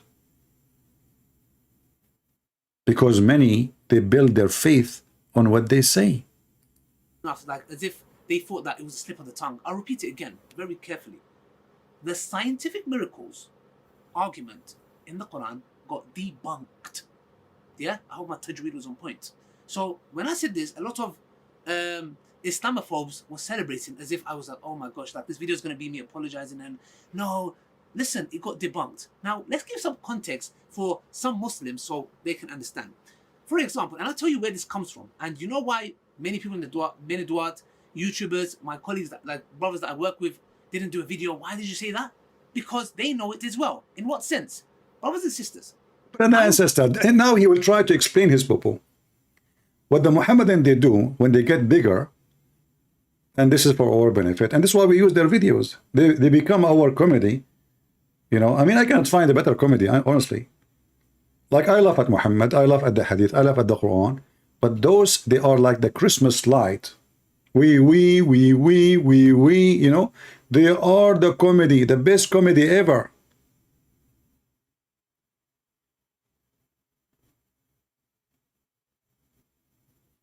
Only stupid one will accept for a second anything to do with science and his belief. You see, we Christians, if somebody will start telling me about scientific miracle in the Bible, I will laugh at him. What does the Bible have to do with science? Well, what is that? What do you mean science? Oh, in the book of Job, it says the earth is hanged on nothing. This is, my friend, this is not science. This is science, is something else. If it agree with science or not, that is not a reason for us to believe in the Bible. What if it does not agree with the science? As an example, Jesus is born of a virgin. That it does not agree with the science. But you believe in it, don't you? So only foolish people, they go in that direction. And because Islam is dead, so Muslims, they try to revive the dead. So they start kissing in the mouth. They start pumping gas in the anus. They start, Islam is like that guy story. I don't know if I told you. There's a scholar, this is a story written in their books. There's a guy, he died.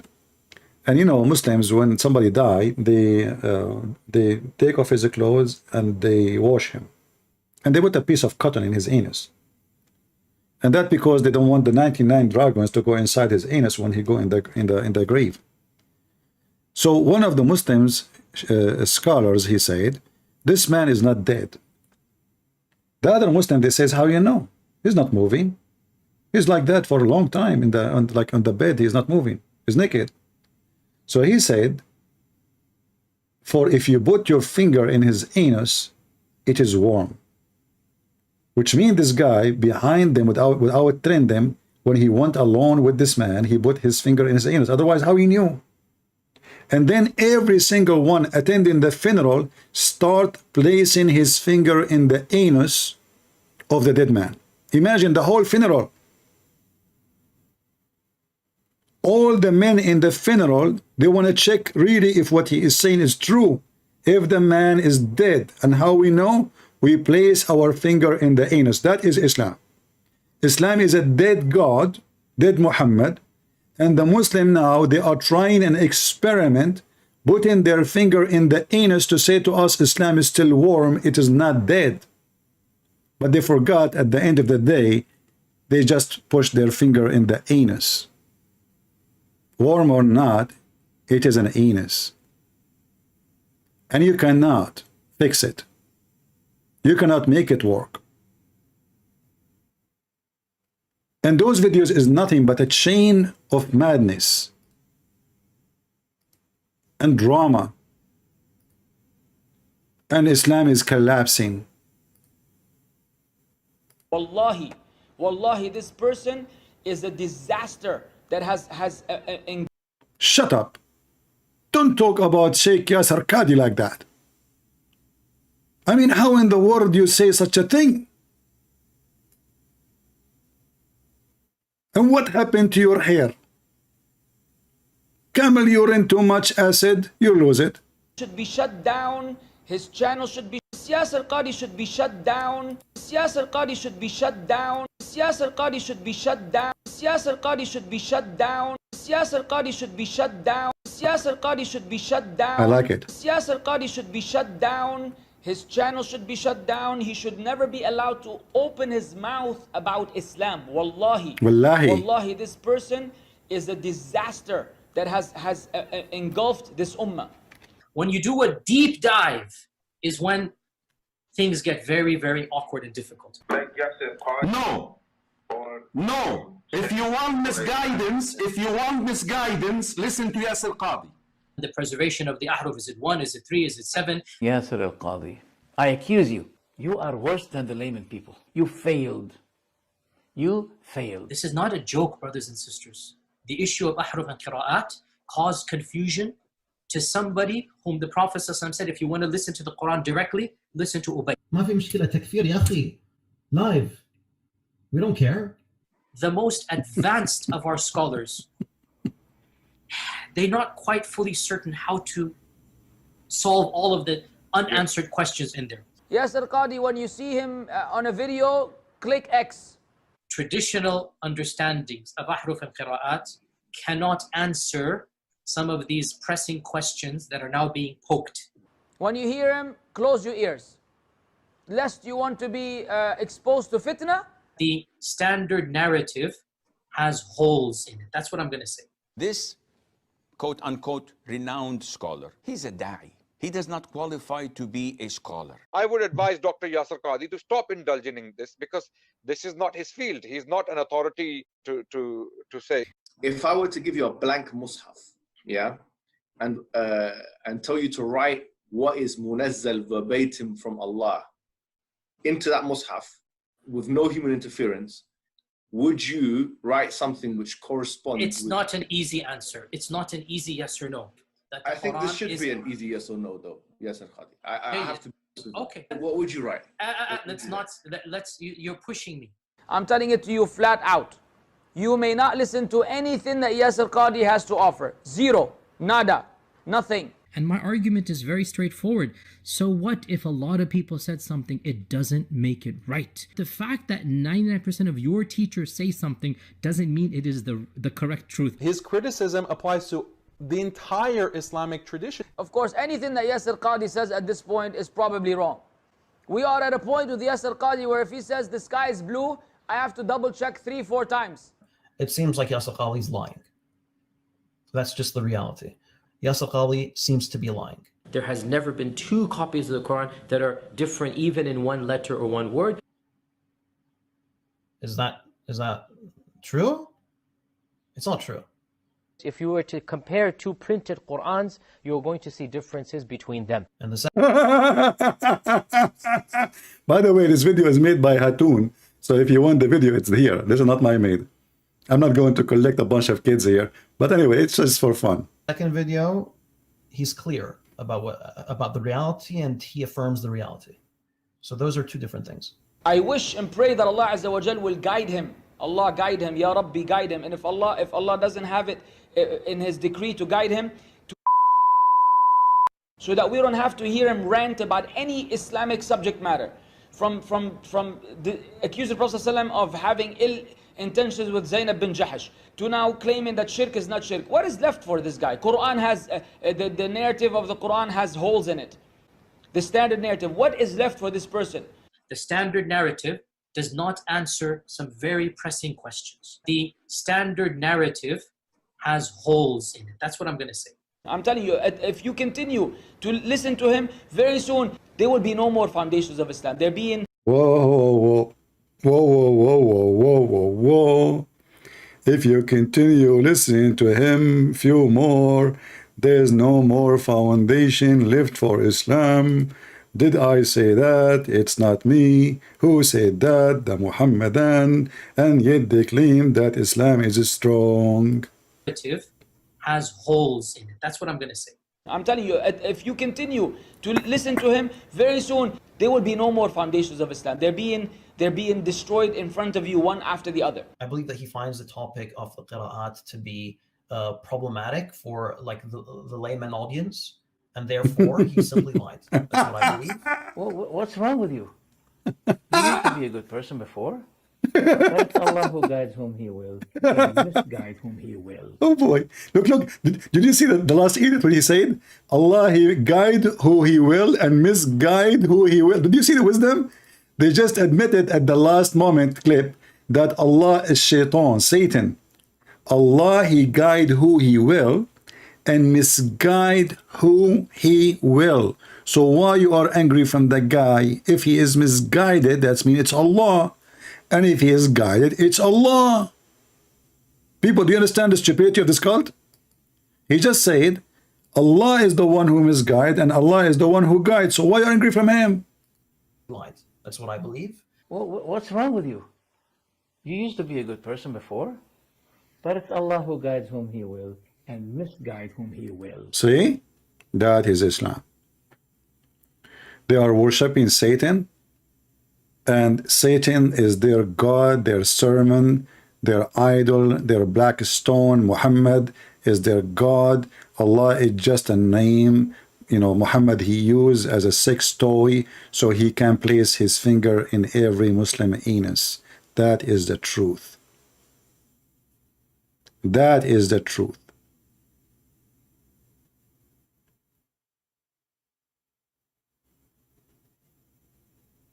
And you cannot even find one Muslim. Muslims are not attacking him.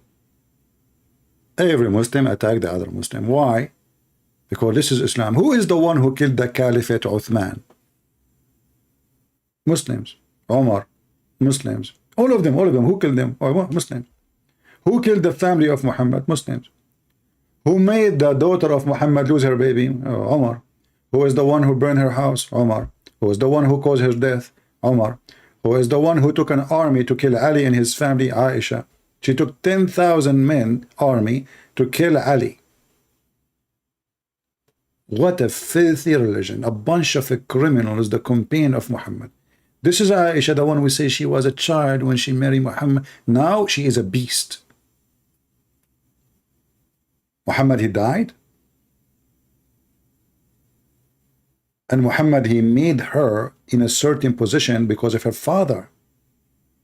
So now she is abusing her position after Muhammad's death, her and her family, and she started killing everyone who opposed her or opposed her father, including Ali.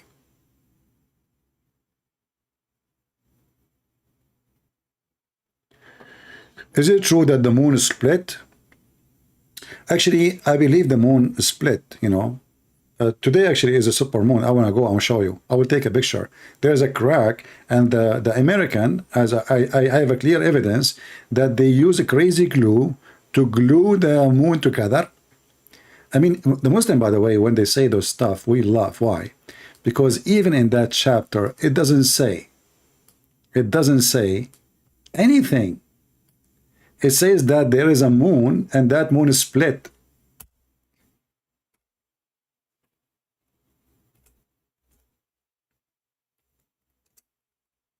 It doesn't say who did it. It didn't say when it happened. It doesn't say what happened. Always says the judgment day is night and the moon is split, which means it's a false prophecy, because Muhammad, he predict that this is a sign from God, and Allah told him that this is the sign of the judgment day started. So regardless if this is happening or not, this is again proving Muhammad to be a fraud, because did the judgment day really is near so soon? Because this is the start of the judgment day. Otherwise, why Allah he split the moon? Same time, he said, when they see a miracle, they turn aside away and they say this is a magic. Who is the one who saw the miracle?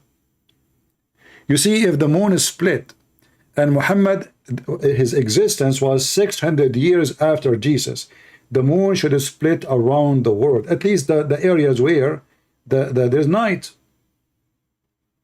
Correct? Which means all the territory where the Roman are located, they can see the same moon in the same and Persia, and even Pakistan, and even in part of India. So they can see how the moon split, but there's no historian ever report such a thing. The stupid Muhammad, he is talking about eclipse, and he claimed this is a miracle from his God, because they keep asking for a miracle. Same time, if you search in the Quran, you will find in the chapter 13 as an example, still the Arab, they say to Muhammad, we wish you have only one sign, just one sign.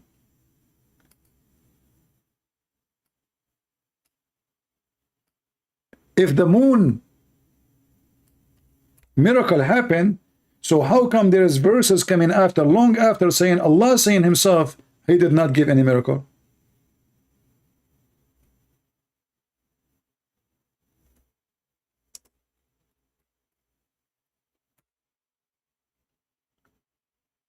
Chapter 17, verse number 59 as an example.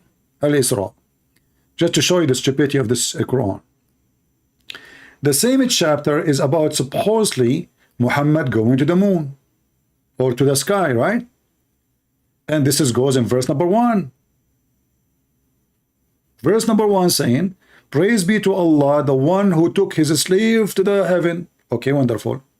Then how in the world you say you're stupid?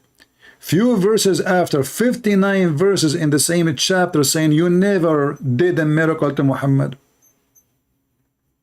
Are you with me? Imagine I'm writing a book, and then in the first page I say, guys, today God, he took me to the 7th heaven. What an amazing miracle. And then in page number 59 say, my God told me he refrained from giving me any miracle. So how you do say in the beginning, in the first line, that you did a miracle by taking me in the top of a flying donkey, and the donkey, he was shied away from me, and then the Jibreel, he scolded him, he shouted at him, says, shame on you, don't you know that this is a prophet Muhammad, who is the most honorable person in the world? When the donkey, he don't want to ride him. And then you say that Allah, he refrained from sending miracles because people don't believe it anyway. Which means even the Quran itself is not a miracle. Because if Allah is saying he refrained from sending miracles, and this is a verse in the Quran, that means the Quran itself cannot be considered as a miracle. Because the Quran says Allah, he refrained from what? From giving miracle. So imagine I am making miracle now, and I say to you, I refrain from making miracle. If the Quran is a miracle, well, Allah is saying a miracle right now. So how will you say he refrained from miracle? Are you with me? Anyone have difficulty to understand what I'm saying? The Muslim, they say, another side, they say the Quran itself is a miracle, which is stupid. I mean, the one who knows Arabic, he will see how silly it is. If the Quran is a miracle, so how Allah, he say he refrained from giving miracle? Isn't it the Quran itself is a miracle?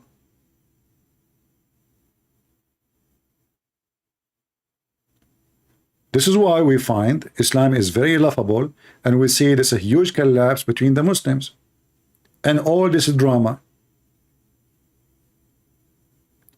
Name for me one person the Muslim don't make a video against him.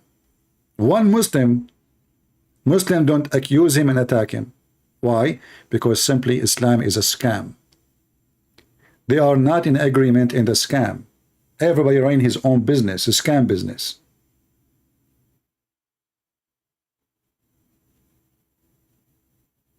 Mimi Hijab, he have whole pages in Facebook and Twitter just to attack Muslims. And Muslims, they have a lot of pages to attack Yasser Qadi, Mimi, Susu, Dudu, Fufu, you name it.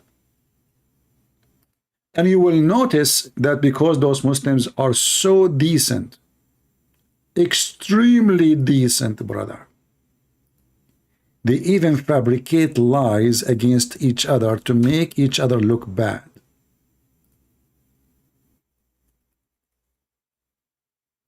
Can you believe it? And this is one of the tactics of Muhammad Hijab.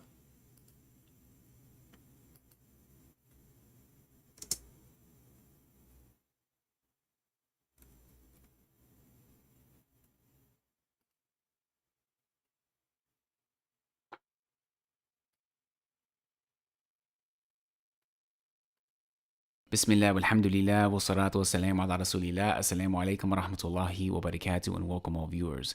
Today we're going to be taking a look at this video that Muhammad Hijab posted entitled Sajid Backstabs Again. Muhammad Hijab Responds. Now this video was not posted to Muhammad Hijab's main YouTube channel, but rather it was posted on a YouTube channel called SP Files, which has 161 videos, and it says that this channel will unveil the extremism of Salafi publications and its affiliates. So here we have an entire channel filled with videos from both Muhammad Hijab and Ali Dawa where they are refuting Muslims. They are making videos against other Muslims. In fact, that is the entire purpose of this channel. But before moving on, let's talk a little bit about Salafi publications. For those of you who aren't familiar with it. So all the videos here, they are attacking each other and speaking about how they do bully. They bully each other in the city of Medina, city of Mecca. They once were. But that brings me to Muhammad Hijab and Ali Dawa. Now that we know a bit of the history of S-Pubs, if we analyze these two individuals, then we'll find that the tactics that they use are ironically similar to the tactics that they criticize S-Pubs for. We mentioned that S-Pubs became popular initially due to our lack of scholarship in the West. So they were presented as knowledgeable figures who should be giving da'wah. And once they rose to prominence, they maintained that power, in many cases, through peer pressure and bullying. Now, if we look at Muhammad Hijab, how did he rise to prominence? He did so by presenting himself as an intellectual who should be giving da'wah in the West. And just as we said Salafi publications had some good with them, there's no doubt that Muhammad Hijab and Ali Dawa both have some good with them. Muhammad Hijab is a skilled debater. This is what the Muslims they do. They in the beginning they praise you and then they give you a screwdriver after a second. You just say they are bully. So what do you mean they're good on them? So this is what the Muslims they do to each other. Mimi Hijab, he says the same. He screwed this guy, he humiliate this guy, he shower him with dirt and poo-poo, and then he said, but you know, there's some good thing about him, by the way. There's an idiot in the chat. He said the following. What is the idiot? Hold on. I will not block you, by the way. You are welcome. I don't know what this name is. It sounds like a train. Islam might be that have thing that is incorrect, but CP is a pretty bad Christian teacher. He is not born again yet. He has not fully forgiven, truly forgiven. Shall I forgive Shaitan, brother? How I can be born again according to you? By hugging the liars? You must be a good man. You know, this is an example of the scumbags. They come here. They never fought for the truth. They never risked their life. They never made one Muslims leave Islam and see the truth. And they come here to school you, and you are bad. My friend, I am honored to be the one you describe me this way, if that would make thousands and thousands of people come to Christ. You are just a scumbag yourself. And you are jealous because you are sitting like a rat, you never do any work, and you are here coming to criticize someone you are no match to because you are so small. If you are good, go and open your channel and make videos and bring people to the true faith. But you are just a stabber. While I'm here trying to save the Muslims from the garbage of Muhammad, you are coming here to attack me. Who care? I love. I will add you to the Muslims. I want to let you know that there is no way a Christian person, he will not like what I do. Unless he is satanic. Why? Isn't it Jesus? He called even the Jews serpent. Is that true, Christians? Did the Messiah call the Jews who worship the true God?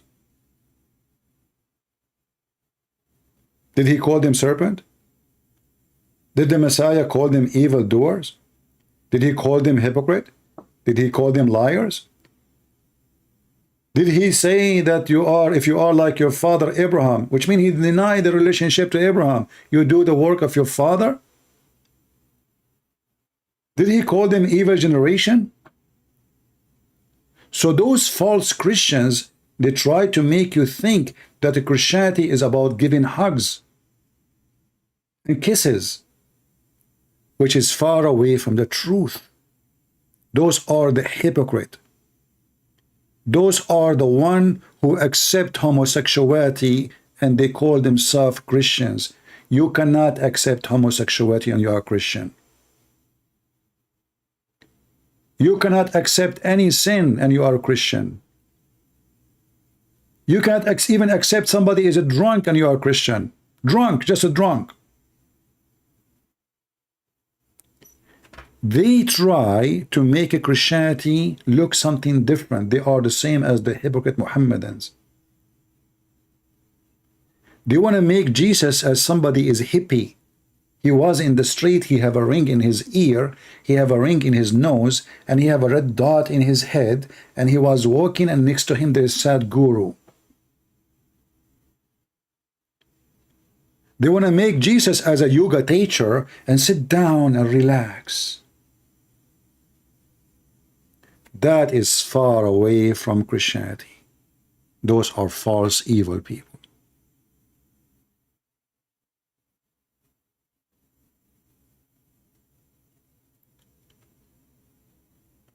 They will attack you because you are not in agreement with their garbage.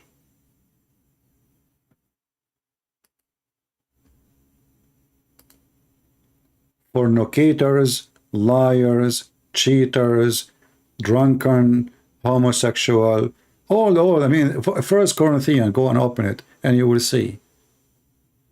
They don't go to heaven.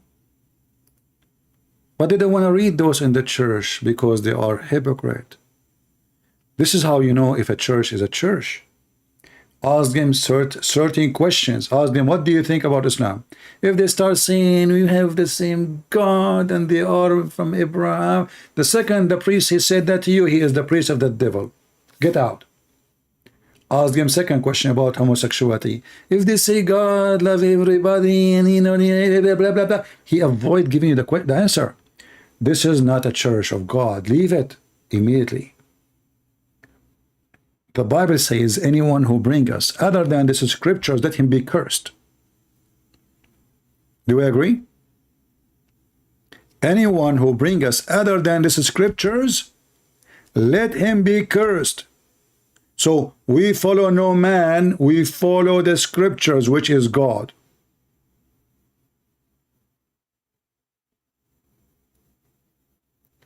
And if one day I say something to you, is not what the scriptures say, never listen to me. Never take it. Those false people,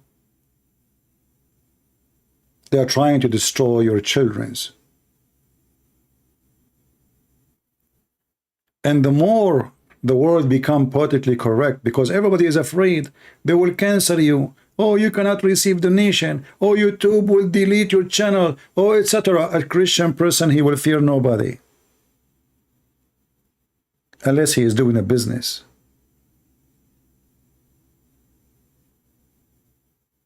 They cancel me. Do you see I have only 100,000 subscribers? Do you know why? Because I keep losing my channels. I should have millions by now. Many millions.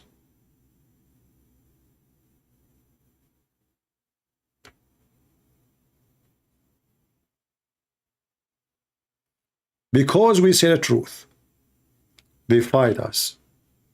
They gather together, they gang against you. They flag your books, they flag your videos, they flag anything trying to cancel you just because you say the truth. And yet they claim that they are people of democracy and they are people who support the freedom of speech. And the second you say the truth, they accuse you of hatred. But we never teach hatred here. Never.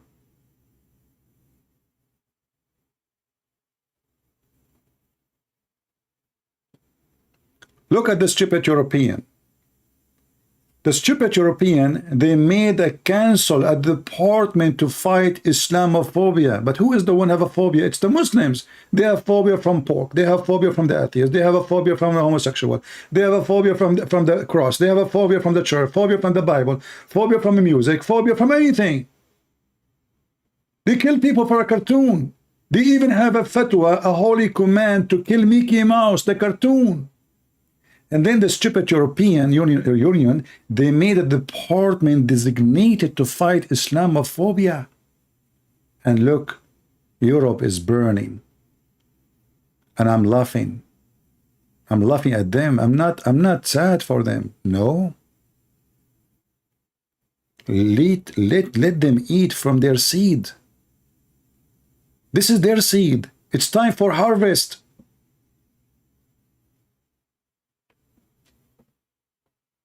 We warn them non-stop every day. And then what they do? They call you names. They call you Islamophobic. They say you are a hating person. You are teaching hate. But we never did so. We are just saying the truth. And those stupid, they keep bringing more people who hate them to their land. And who is going to stop them now in France? There are millions. The only way is civil war. This is how stupid those French people. Paris is not Paris no more. France is not France no more. Germany is not Germany no more. Go and see what they have. They do not know what they did to themselves because they did not listen. As the Chinese, they said, he left as a donkey, never come back as a horse. You cannot make a donkey a horse. Can you? And most of European today is in the stage of donkeys. And now if they are saying to me, they just walk up, they're too late. How you want to fix it? Make me the president of France. I will fix it in 24 hours. Very simple. Anyone will be caught burning a property of somebody else. Doesn't matter, he's a Christian, Hindu, Jews, anyone. Anyone will use violence in his protest, will be stripped from his citizenship, will be kicked out of the country, will be sent back where he is coming from. You will see every single one of them will behave, will never do that again. And make it a law for everybody. It doesn't matter what his religion. He's a Christian, he burned a car, kick him out of the country. He's a Hindu, kick him. He is a Muslim, kick him. You cannot build a country when you have a potato in the office.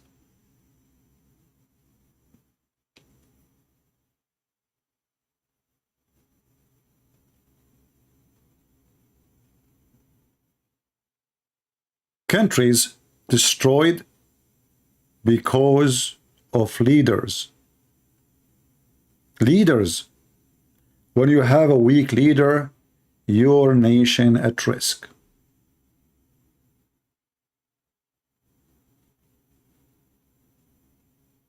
And this is the truth.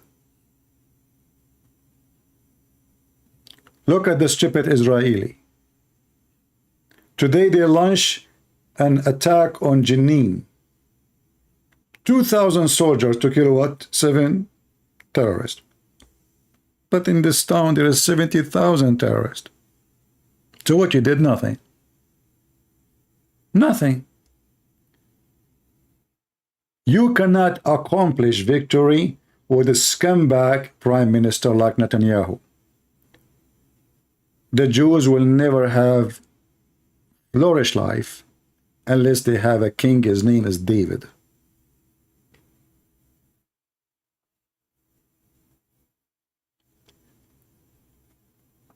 The European colonized every day. Now it is their turn. Some people saying, you can say whatever you want, my friend, but when European colonized, they did not do what those people are doing.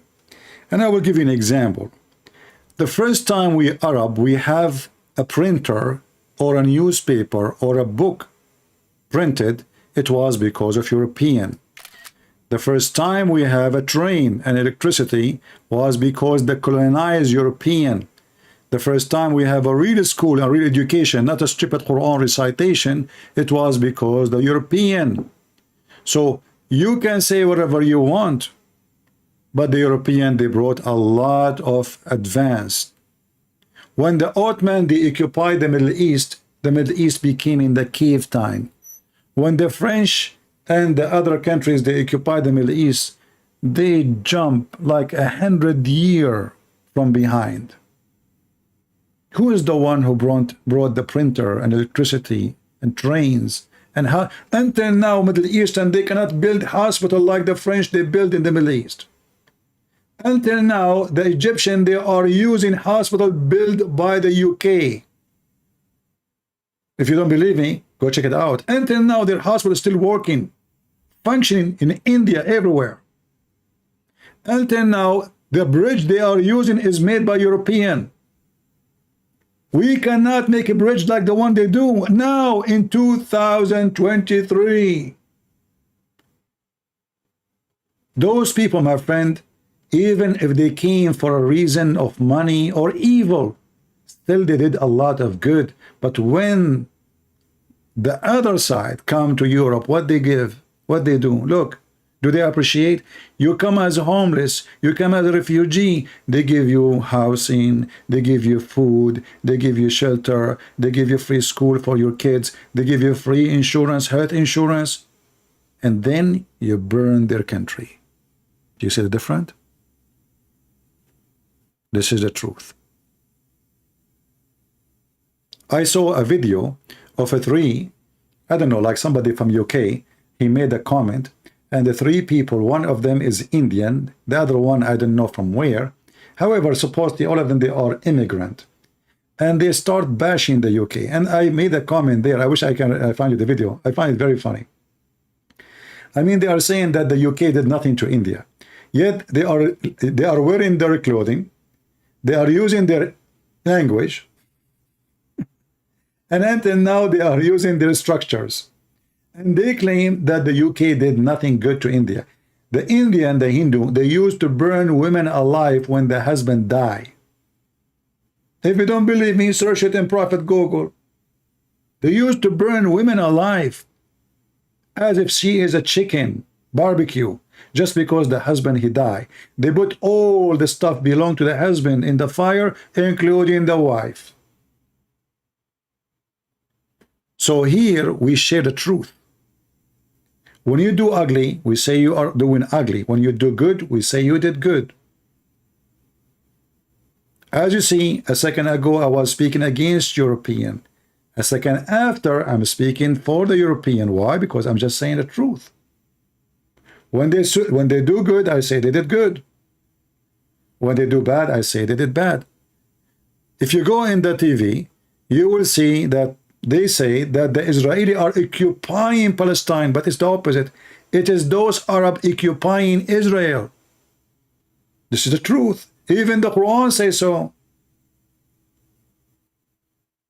Imagine if the one who have the army of Israel is the Muslims, what they will do to the Jews.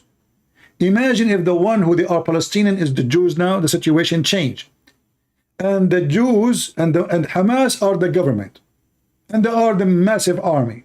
What will happen to the Jews? Do you know the answer? Don't you? They will slaughter every single Jew in one day. This is the truth.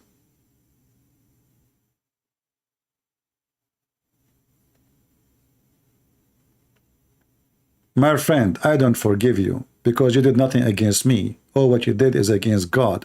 Because if you're a decent man, you will not attack somebody saying the truth, trying to save Muslims from their filth, from Muhammad. You do not know me, you idiot. Forgive you for what? I don't need to forgive you. Who care? You can say whatever you want about me. Do I care? You are just an idiot. Forgive what? You're a dummy. Did somebody beat me? Did somebody kill me? I do not need to forgive anyone. Even the one who insulted me, he did not insult me. He's insulting himself. And this is why they don't dare to debate me, they don't dare to refute me, and they don't even dare to say I'm going to do it.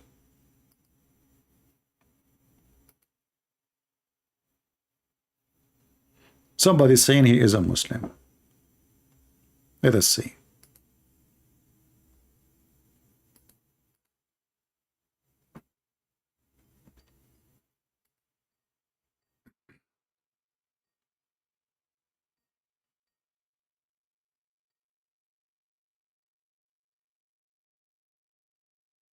Well, calling this guy. Let's see if he would answer.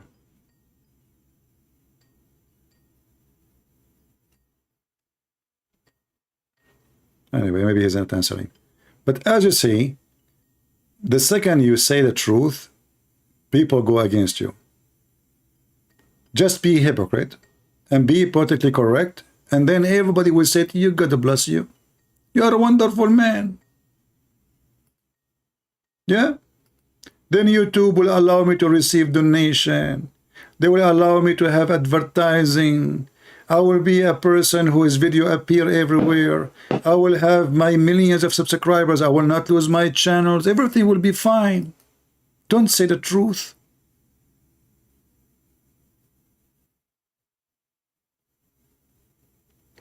Say what you want about politics, but don't say anything bad about Muhammad. My friend, you just said, don't say anything bad about Muhammad. That means you just say that Muhammad is bad. You see, when I say those people, they have a lack of intellect and low IQ, I'm not insulting. Because when you say to me, listen, don't say anything bad about Muhammad, that means you admit it and you agree that your prophet is bad. Because how I can say something bad about Muhammad unless he is bad? What about you call me Muhammad Rising? I don't know what your name means. Are you saying to me Muhammad is coming from his grave? That doesn't match, my friend. He's dead. The only one he is risen and he is above is the Messiah. Change your name. It doesn't fit Muhammad. Same time, I'm not the one who said your prophet is bad. He said that. Isn't it him who went to his own son, wife, and he flirted with the wife when the husband was not there? And he claimed that Allah is the one who made him do that. And then he made the verse in the Quran saying, Allah told him, why you are lying and hide that you want the women in your bed? This is not my words, it's in the Quran. Huh? It's your Quran saying Muhammad is bad. Prove me wrong. Would you?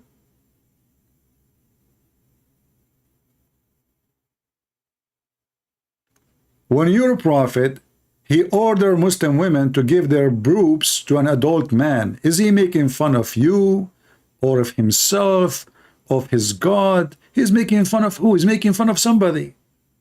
What kind of a prophet he ordered your mother to give her boobs to the neighbor? And yet you Muslim, you claim to be conservative. Can I visit you?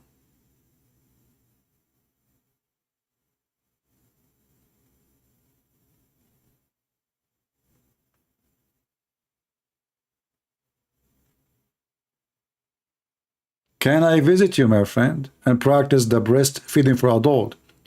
And then the second we ask them a question about it, they try to smear you. Look how Christian Prince he spoke. Look, but the Muslims themselves, they make fun of Islam and they make fun of Muhammad. Look, this is Mimi Hijab going around quoting his prophet, making fun of Muslims who believe it. Okay, okay. Can I suck your wife tit? Who said that? Muhammad Hijab. Muhammad Hijab making fun of his prophet. Because this was in the Quran. It is a verse in the Quran that a Muslim woman, she should give her boobs to a stranger. Allah, he sent 10 times breastfeeding for adult verses. That's a miracle. That is a scientific miracle. It turned to be that if your wife, she gave me her breast 10 times, scientifically is different from 9 times. Who is a Muslim can tell me what the difference between 10 times and 9 times? What if I did 9 times and a half? Why 10 times? One. And then they say to you, Allah abrogated that by 5 times. What happened? So scientifically was 9 times, and then Allah, he add some drop of some medicine to it, and he made it 5 times. Why Allah, he changed his mind between 10 and 5? 10 times breastfeeding, now 5 times breastfeeding. But where we can find the 5 times and the 10 times in the Quran? Here we go. The Muslim, he could not answer me. He called me evil. He was the drama. Can he answer me? No. You're evil. May Allah kill you. May Allah make a train go over you. Train is coming to you. Okay. You remind me of your prophet. He kept praying to Allah and nothing happened. This is from God. And where is the verses? Where is the verses came down in the Quran? Where we can find them? What the Muslim they say? The goat ate it. What Christian say? Christian Prince say? Well, I don't believe the story of the goat. Maybe the goat ate the Quran, yes. But there is no way that the goat ate your memory, Muslims. So let us say the goat ate the Quran. Did the goat eat your memory? Don't you Muslim, you say we memorize the Quran by heart? Huh? How many times we heard them saying that they memorize the Quran by heart? And then we ask them, all right, as long as you memorize the Quran by heart, who can recite for us the chapters of the breastfeeding for adult? They say to you, the goat ate it. Okay, my friend, the goat ate the paper. He did not eat your memory. Are you sure this was a goat, not a Trojan horse?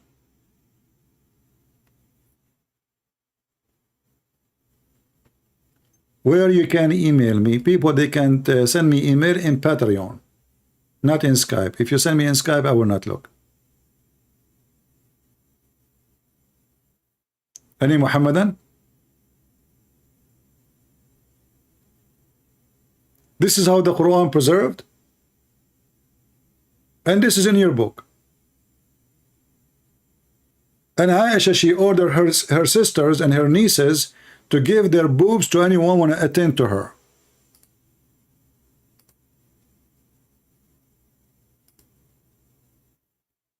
It's in the front of you. Am I making things up? Or this what happened? Hello? Hello? Don't call me again, stupid. I mean, this is an idiot woman. What a bug. Running away from you, you are an idiot. The same woman again. Lord have mercy. Any brave Muhammadan? And now if I ask her about suckle me, the Muslim, they will say, see, he is speaking to Muslim women about suckling her boobs. Is that from God? 10-time breastfeeding for adult? Adult, a strange adult, not like, I mean, listen guys, even if it's your mother, I mean, who of you is a man will accept to sit in his mother's lap and suckle her breast for what?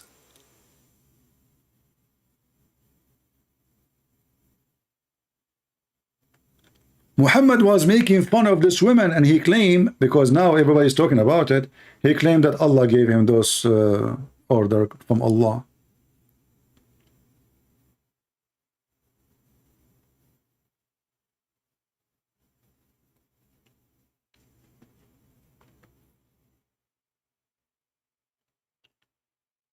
Anyway, obviously we are out of customers and nobody is calling. So I hope today we have a good time with the strength of Islam. Don't forget to download the video and share it with your friends. And maybe next time we go live, we will find some Muslim who have some intellect. Because all of them, they have intellect. Intellect, intelligence. And this is why they believe there is God who make their penis endless, which is true. And their penis will never go limp or wimp, and they will have unlimited supply of laser shooting, not even semen. Hey Muslim, do you know that in heaven, Muslim, when they have orgasm, they don't have semen? So what you shoot what? I mean, what's wrong with this, Muhammad? So now you are having sex, and now you are having orgasm. So what will come from your private part? Pepsi Cola?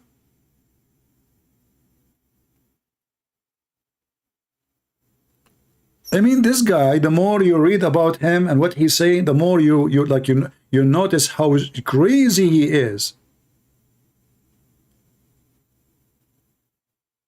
Even your gun in heaven is shooting blank. Once, you know, I was saying, a Muslim, he says, how much you know about Islam? I said, hey, you know, ask me anything you want. And then I made a challenge. I said, okay, give me 3 words in the chat and I will give you a story about it from Islam with the reference. So the guy, he decided to make it impossible. So he said, okay, tell me a hadith about microwave. And how in the world you will find a hadith about microwave? I mean, microwave does not exist in time of Muhammad. And the guy, he said microwave because he thought there's no way Christian Prince, he can get something about microwave. I have a hadith about microwave. Let me show it to you. The fastest microwave ever is the Islamic microwave.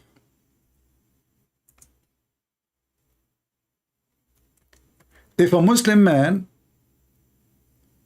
he wish to have a baby in the heaven, he will be pregnant and he will deliver it in less than 15 minutes. Have you ever heard of a faster than this microwave? The man, he will deliver the baby himself? From where?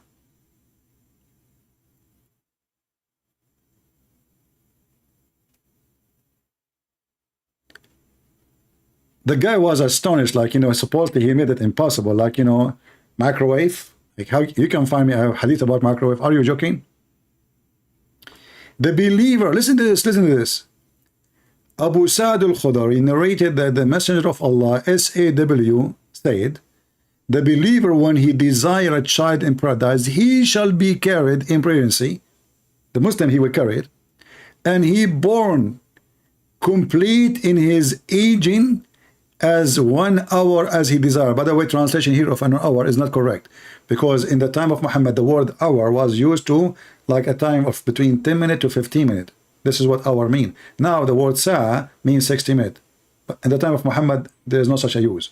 So in 15 to 10 minutes, you can be delivering a child and you are a man. From where? From your nose, maybe. This is why the Muhammadan, they say to you, don't read for me the hadith. I don't want to see hadith. The guy who called me yesterday, he said, don't answer me from the Quran. They are ashamed. They are ashamed of what their prophet said and the stupidity.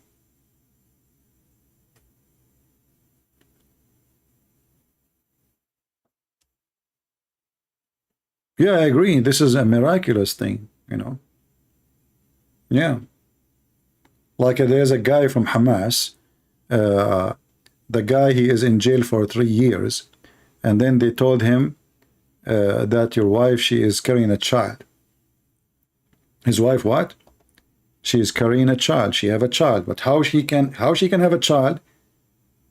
But they never have sex for 3 years. According to the Islamic interpretation of the Quran and Prophet Muhammad, a Muslim woman depend in the sect. They can carry a child from the husband even 7 to 10 to unlimited years after the husband even die or he divorce. Can you believe it? If I search right now for a fatwa, fatwa mean like a holy opinion.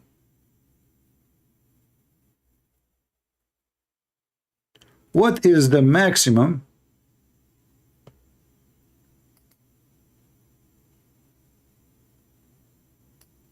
time a woman she can have a child after her husband pass away or divorce, or how many years, how many months? I will use Google translation in front of your eyes. Read with me. What is the longest period a woman stay while she is a pregnant? The answer, this is the question, and here is the answer. Thanks to Allah, firstly, when a Muslim, he say, firstly, the popo is coming. Firstly, secondly, thirdly, fourthly, fifthly, seventhly, eighthly, etc. Read and die laughing. According to Malik and Az-Zuhri, 6 years. According to Imam Malik, 5 years.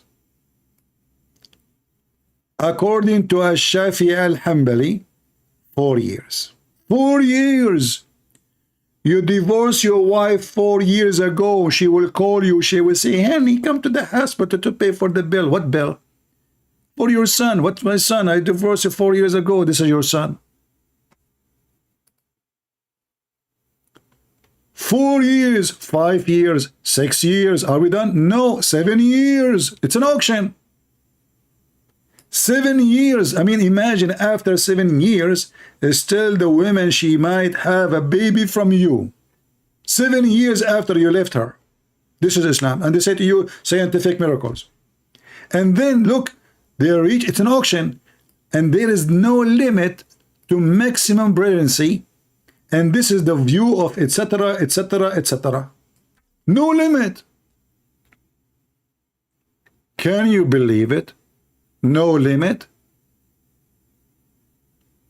Your wife, she called you after 80 years. And she said to you, I had a son from you. My belly is full.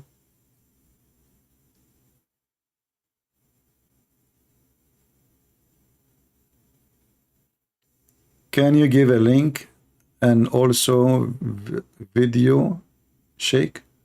I don't know. What do you mean? What do you mean video shake? The one I was showing the screen? The one I was showing the screen is from Harun. Sorry, Hatun. This is not my video.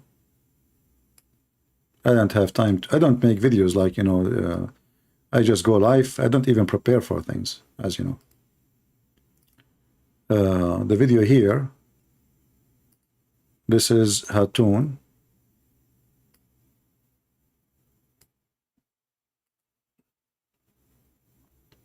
Hatun Tash. Our gift to Yasser Qadi holds in the narrative anniversary. Anniversary. That's a good one. All right. I would like to see you debate Daniel. My friend, I invite them all. I made a challenge for this guy a long time ago, but he will not dare. You see, this is why we laugh at them. You will notice they don't have a problem to come to David Wood, right? Or Apostle Prophet, but they are very much intimidated, all of them, to get close to me. If they say they cannot call me, I will call them in their channel. Give me your Skype. You can go live in your channel. I will go live in my channel, and I will call. They don't dare. They are potatoes, because they knew that will be the end of their career if they speak to me. That's why when I call Mimi Hijab, who challenged to debate me, when I call him, he hang up on me in 7 minutes, more than 7 times. And that's it. No debate happened. Did you say that? Hang up on him. Did you say that? Hang up on him.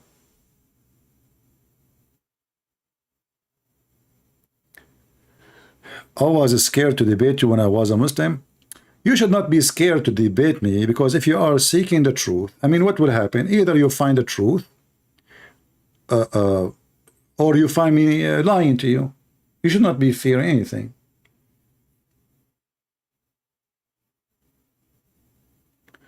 My friend, I welcome anyone. As you see, anyone can call me. I don't choose people who want to debate me, and I don't need to schedule a debate. If people are serious about debating me and they are capable, the question is why they don't do it. You know, how many Muslims they knew? A lot of Muslims leave Islam after calling me. So shouldn't those Muslims call so they can get this guy busted? Right? Isn't this their duty? How come they want to debate Apostate Prophet? How many times Lili Da'wah and Mimi Hijab, they spoke to Apostate Prophet? How many times even they ambush him? Ambush me. How come they don't get close to me? I want to know. Shabir Ali, he debated every one of them. ABN TV, you know, they supposed they schedule a debate between me and him. I told those people in ABN TV, don't tell them this is a Christian prince. But those people, they are in. Yeah, I mean, Christians. Yeah, they told him. The guy, after they told him, he went to Amazon and he bought my book.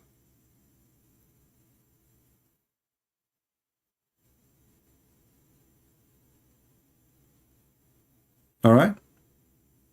And right away, he sent an email to ABN TV saying, he apologized from debating me. Why? He noticed that he is no match. Very simple.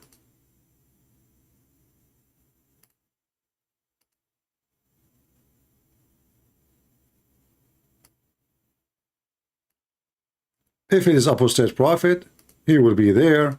If it is David Wood, he will be there. If it's a Christian prince, he sent an email saying, well, you know what? I am doing my PhD. And since then, he is doing PhD. Since then, his PhD never finished.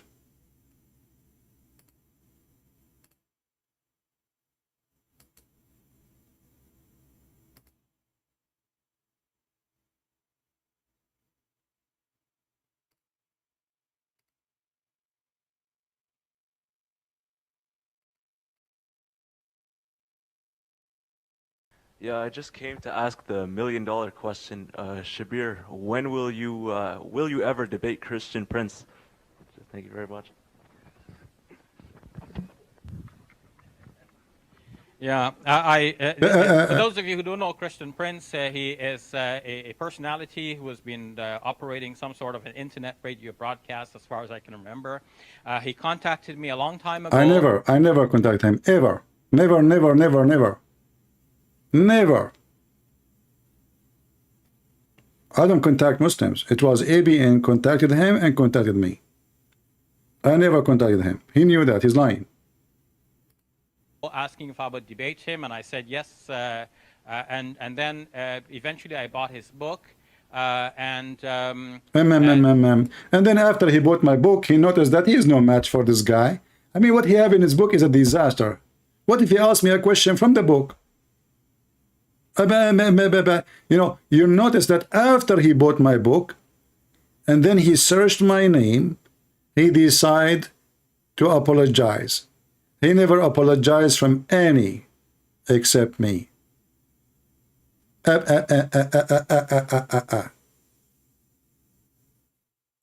second they knew that you speak Arabic, the second they noticed that you have a very good knowledge in that topic, the second they knew that this guy never been defeated in a debate, that second they will say bye-bye. The second they notice that you are weak, you are not confident, you don't have knowledge, and you don't speak Arabic, they will be all over you. They will be lining up to debate you. That is the truth. Then I don't want to say anything about him because he's not here. Oh, okay. But falling from the correspondence and the way things were going, I felt that, you know, people. Anyway, yeah.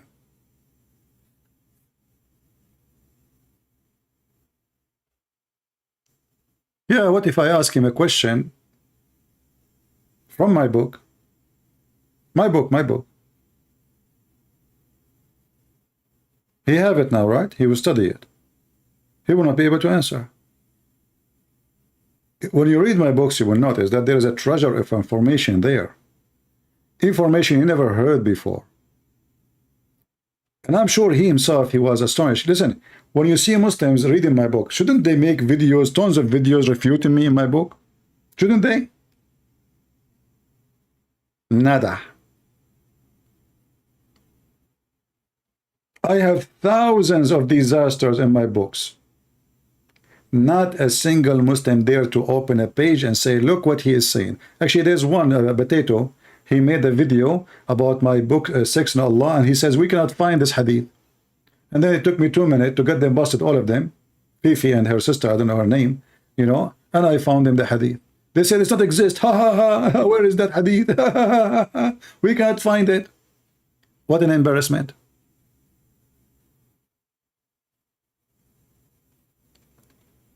Anyway, I hope we have a good time together today.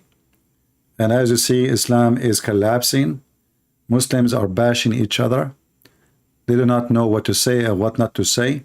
I advise the Muslims to see a shrink, all of them, and I'm willing to take them all.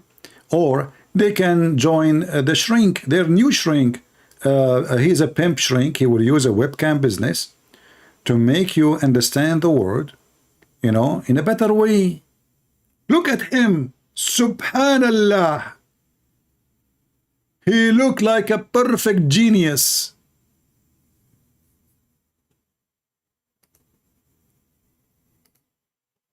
And you can visit him in jail very soon after. You know the thing, right? I mean, don't forget to send them halawa to the jail, huh? Yeah. Look at this video. No, but you're human. Hatun. I mean, I like her videos. She makes short videos, actually. They take time to make them, by the way, those videos. She's doing good with those videos. Look at this video. Look at this idiot. Trafficker by the lover boy method. I said, what's that? It's where you pretend to love them. So what, being nice? Guys, he's being nice. He's being nice to the girls he is sleeping with. He's making them open their legs for the camera, making millions of dollars. He's being nice to them. I mean, do you see the charity? Do you see the nobility? Do you see how noble he is and how they are biting his charity work? The pimp camera business was a charity. Helping them, being nice to them. Disgusting girls. Disgusting. No, but you're human trafficker by the lover boy method. I said, what's that? It's where you pretend to love them. So what, being nice? So I was nice to some girls 10 years ago? Is that my crime? Maybe I did love them.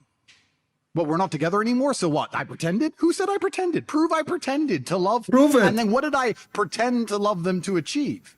I was all about trying to get paid. Like I used sex as a tool to make women love me so they'd obey me and live in my house to make me money. So yeah, on corporatetape.com I have my PhD program, and that is PhD is a pimp and hose degree that I'm. Who said I pretended? Prove I pretended to love. And then what did I pretend to love them to achieve? That teaches basically how I got girls, how I met girls, how I got girls to like me, how I got girls to fall in love with me to work on webcam for me. 2433. Okay, so basically it's saying. Go back. Do you have a proof of it? I mean, do you see? I mean, you cannot debate the Ali Dawah because the Ali Dawah will refute Ali Dawah. Ali Dawah, God can't be inside his creation. Then Ali Dawah make a video says God can be inside his creation. I mean, those people, nobody can debate them because they debate themselves, they debunk themselves. And this is stupid. I mean, this is how smart he is. He's saying, prove that I did that. What is the proof? This donkey, he forgot all the million videos he was posting, bragging about how he fooled women. Can you believe it, how stupid he is? And this is the smart one who will make you have a good future? My friend, you might get rich, but doesn't make you smart. Because what your richness would do if you are going to spend the coming 25, 30 years in jail. I don't want the millions of dollars. If this guy now he go to jail, the punishment between maybe, I don't know, maybe 10 years, maybe 18 years, maybe more, we don't know. You go now 35. He's 35 or 36, something like that, right? You leave, you will leave the jail and you are 56 or 50 years old. Every day in jail is priceless. Freedom, my friend, is priceless. If you go to jail because you are a hero, I will say, you know what, God bless you. But you're a pimp. The accusation itself is a shame, and you are confessing your crime. What the money will do to you. This guy, he thought that his money, he went to Romania. He said why he went to Romania, because he will bribe them. He said to himself, this is a corrupt country. Imagine what a judge will do when he see $100,000. A Romanian judge. Man, he would worship me. He never thought he would come to this. And all of those things he said in his videos. And now the stupid, he is saying, what is the proof that I did play the lover boy tactic, which is listed in the human traffic of European Union? The human traffic, there's sanctions about what the human trafficking mafia they do. One of the tactic they use, very famous one, is the lover boys. Either they hire young men who they are good looking to go and search for girls in the internet and date them and buy them expensive bags and dresses, restaurants, a holiday vacation, so they can use to luxury. And then he say, well, I'm out of money. You know what? I have a friend, his name is Andrew Tits. He want to help. Oh, what you need to do is just go to the room in his villa, open your legs. A lot of money will come. This is what they do. And he himself, he confess in his videos about what he's doing. By the lover boy method. I said, what's that? It's where you pretend to love them. So what, being nice? So I was nice to some girls 10 years ago? Is that my crime? Maybe I did love them. But we're not together anymore, so what? I pretended? Who said I pretended? Prove I pretended to love. And then what did I pretend to love them to achieve? I was all about trying to get paid. Like I used sex as a tool to make women love me so they'd obey me and live in my house to make me money. I use sex as a tool to make women love me and obey me, so they live in my house and make me money. That statement will cause him at least 10 years in jail. Just 15-second statement. 15-second statement. This is how stupid he is. He go and do public interview bragging about what he do.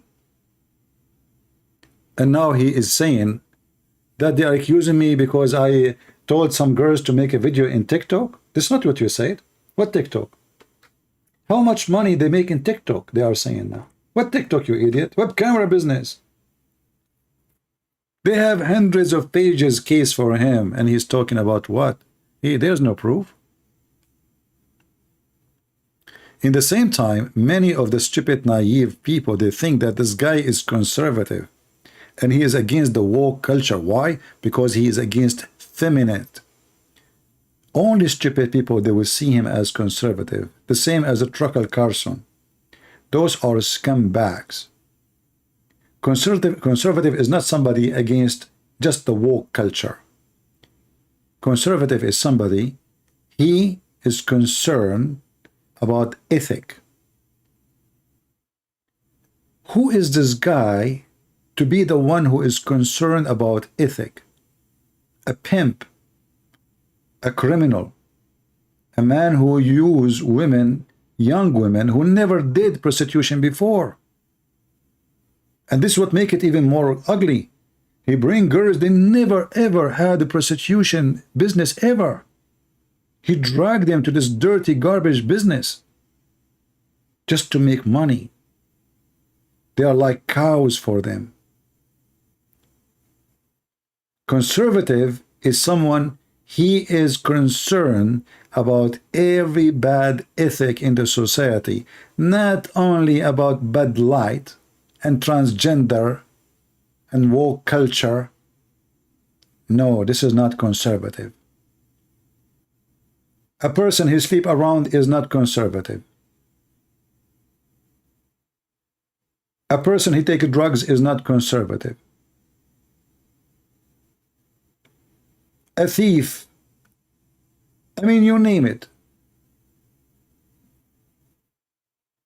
So don't make them fool you. They claim to be the hero. He opposed the vaccine. What does that mean?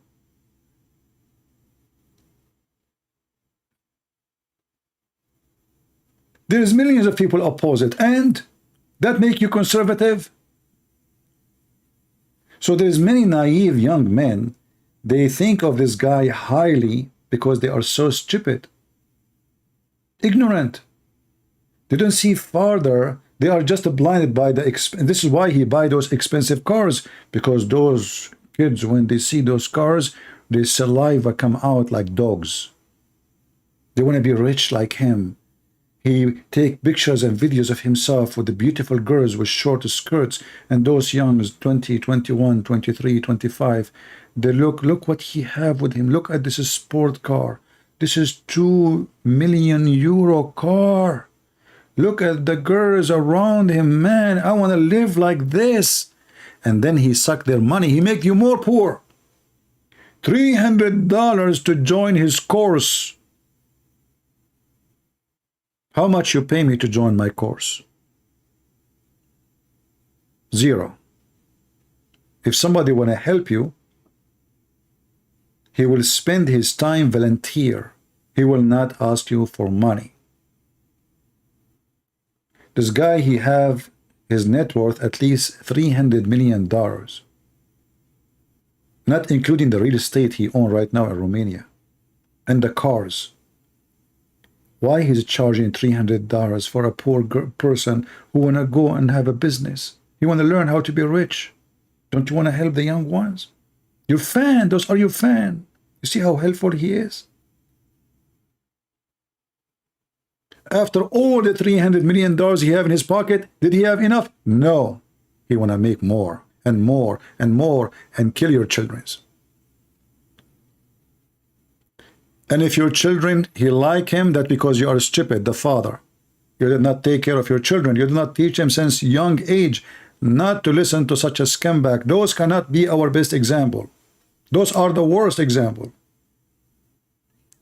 Isn't it a very shameful that a pimp is the one who want to school society about ethic? Literally a pimp. It's not somebody accuse him. You know, he say he is a pimp. He announced it. He is a proud of, and he opened a course and classrooms to teach you how to be a pimp. How? By foreign women.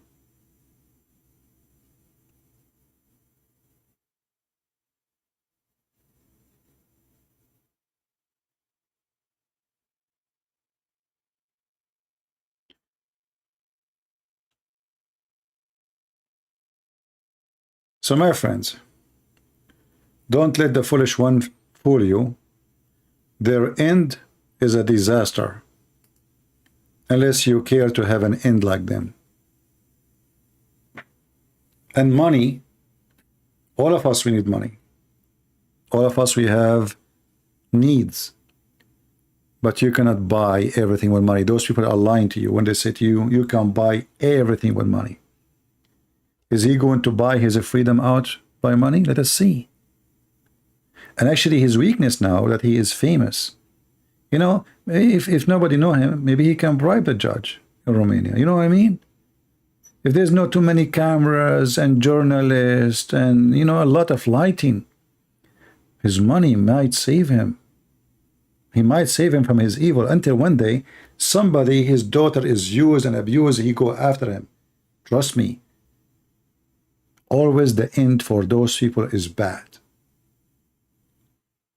There's a lot of people who hate them for what they did. Somebody, his daughter was a victim of him. Somebody, his sister was a victim of him. You never know what people they can do when they lose their mind.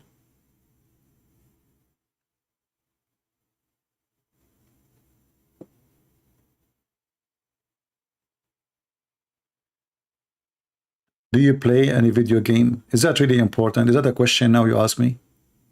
Video game? Look what I'm thinking about and look what this guy is asking me. Do you play a video game? Lord have mercy. Do you think someone like me have time to strip at games? If you spend your time, let me give you an advice. If you spend your time to play video games, I'm telling you, you are killing yourself. Time goes so fast. You are 20 years old now. Trust me, you will be 50 in no time. And then you wish that every minute you spend stupid game doing stupid games, you wish to take it back. What stupid game? What those games will do to you? Go read, educate yourself, search, work. Help your family, build life. You know, buy a house, buy a property, get married, be a man. Don't what game?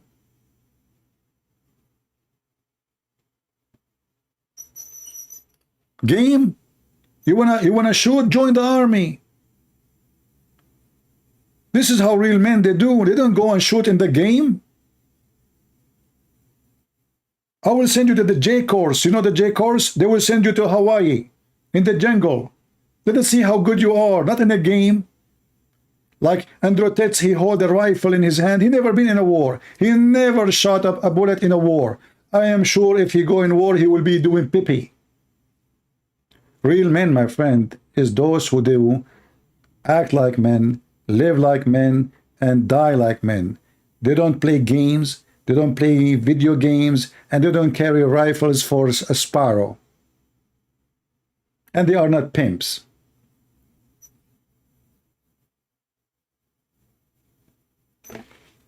Don't waste your time. Advice from me to you, I'm not making fun of you. What games? Especially those who spend the whole day playing games. You lose your eyesight. You lose your money. Do you know how much those games they cost? Between the station, the computer, the TV, the equipment, the speaker, the headphone, the game itself, you lost a lot of money. So what you did, and not to mention how much time you are killing. When I was a kid, I used to walk at least 45 minutes just to go to the library to read, walking on my feet in the very disgusting, scary sun.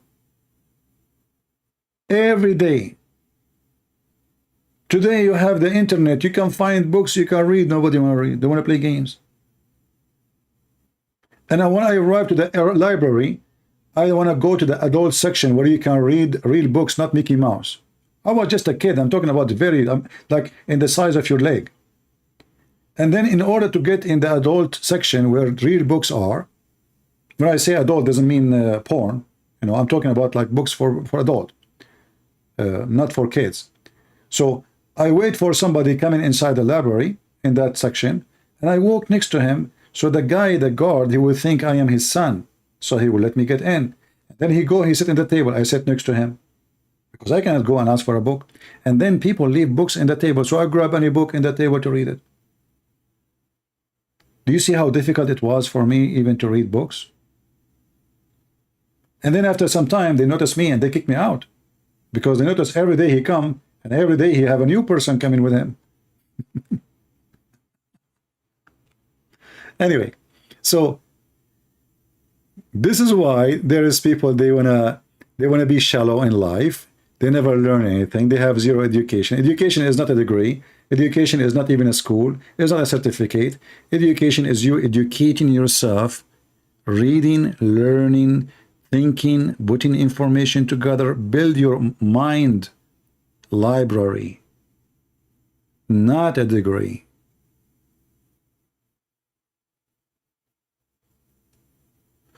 In the army, you cannot click save and load button. Yeah. In the army, they will, you see, the army actually is good for young ones because it train you how to be organized, to switch you from the spoiled, easy civilian life, to very tough life, especially like depend where you go, like I mentioned the J course, the one they do in the jungle course in Hawaii. From 100 people, maybe 50 they will pass. So when you join the army, you change. You yourself, you change. There's a huge difference will happen in a few weeks. From a spoiled person whose mom, she come to his room, son, do you want tea? What do you like to eat for breakfast? To a drill sergeant coming and shouting in your head, stop, you stupid idiot, stand up. Then you will notice that life is not what you saw. It's not what you see in your mom's house. A young man, he will transform so fast from a spoiled, from a loser maybe, game, nothing in life, to a person who is very organized, a lot of responsibility, and a very tough life. And this is a good thing actually for a child. I mean, somebody is just young, and 18 years old, will put you in the field of real men fast. Not someone like Andrew Tate. He don't make you a man, he make you a pimp.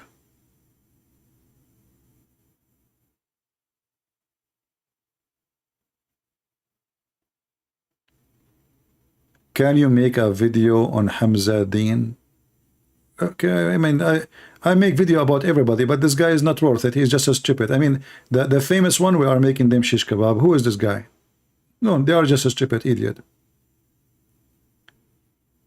Anyway.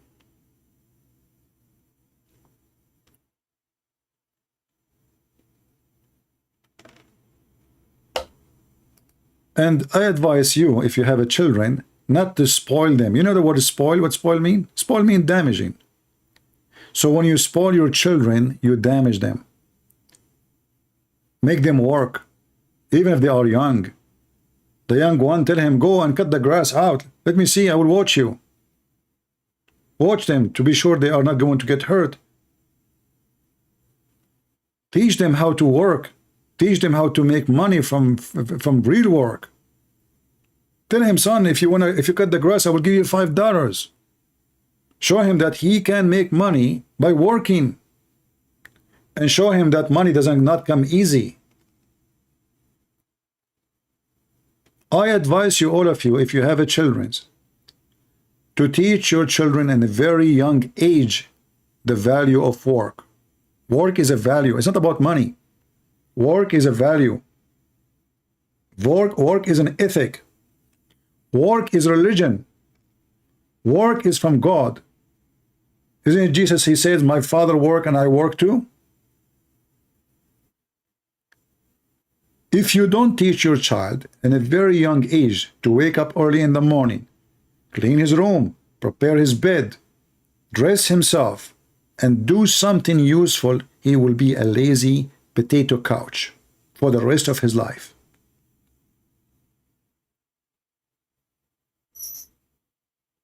All unsuccessful people, they were spoiled children.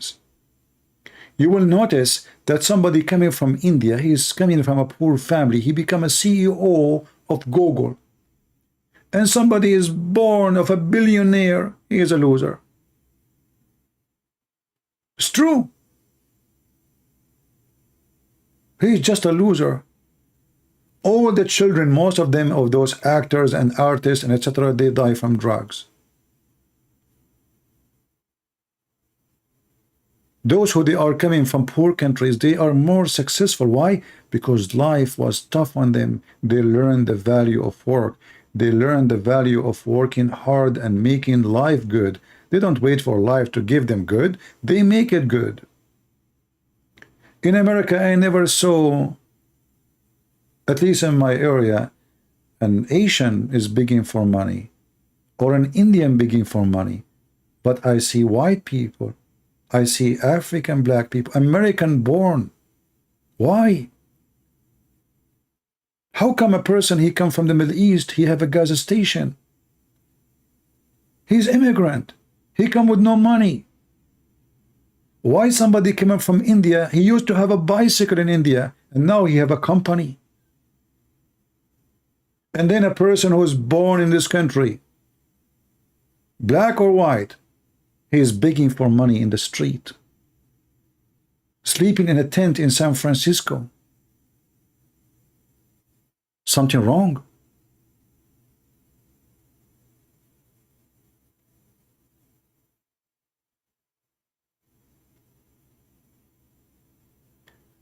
My friend, this guy Bobby is a scammer, don't you notice? All the idea, those people is to get more review and making money from their channel.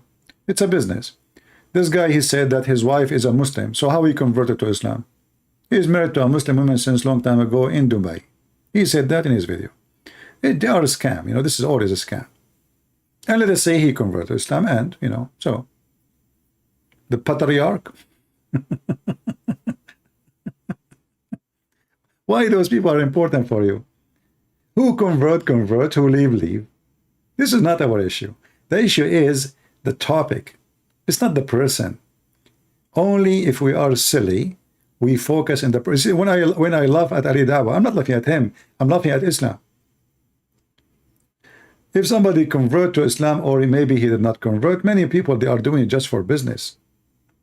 If you make a video says, I am an ex-Muslim, convert to Christianity, how many click you will have? None. I will give you an example. Sheikh Omad, how many people they go, even I promote his channel, 5. A video he made a year ago, he have 3,000 view. If he say, I left Christianity and I converted to Islam, how many people will click at his channel?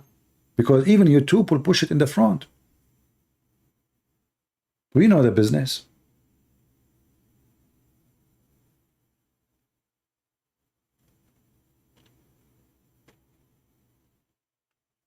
Shish kebab? Yeah, no problem. We will try. You know, and remember, religion cannot be good or bad because of the number. We are number 1 faith in this earth. Almost 3 billion human beings. But that does not mean Christianity good. Not because of numbers. What about Christianity when Jesus have only few disciples? Was it bad? What number mean? Nothing. Quality is what going to be count. The quality. Not the quality only of the people, the quality of the faith itself. This is the most important. So if the whole world became an atheist, does that mean atheism is the right thing? No. How many people they smoke? I never smoke a cigarette. Ever. And I will never do. I never took drugs. And I don't even drink. If I drink, maybe once every year or 2 years. Little tiny drink in the size of your the palm of the cup.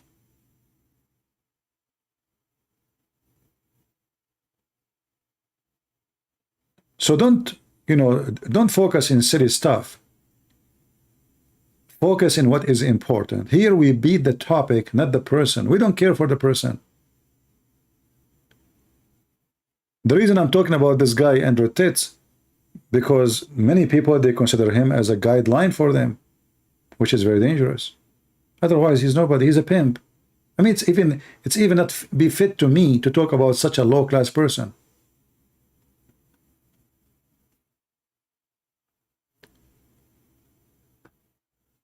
The important is the truth, is not a person.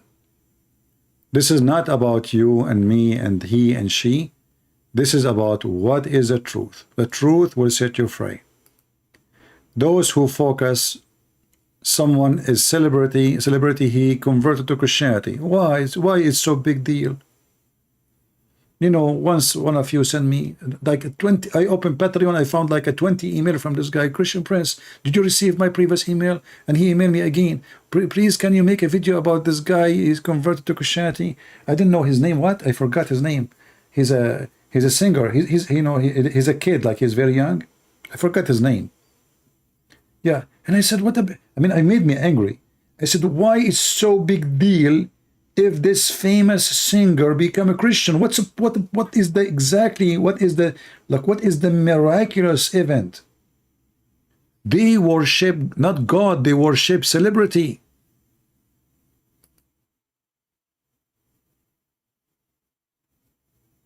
Honestly, people, they don't care really for God, they care for a celebrity. Like, just tell them a celebrity he become. Justin, yeah, his name is Justin. Justin, the guy, Justin, and I searched for his name, he's a kid. I have nothing against him. But I mean, what is the big deal? So if this guy is not famous and he become a Christian, he is not important for you.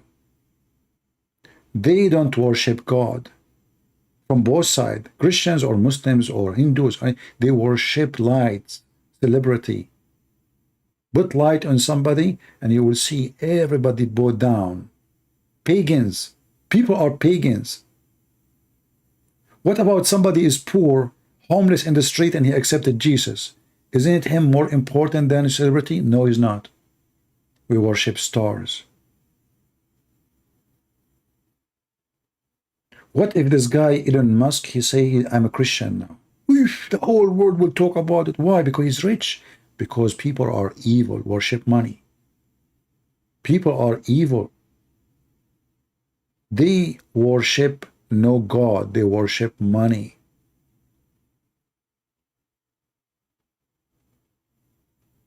In the Middle East, we say, two things people don't talk about.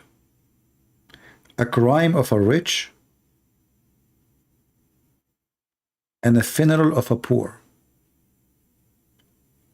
When a rich person, he commit a bigger crime, because he's powerful, people fear him, nobody talk.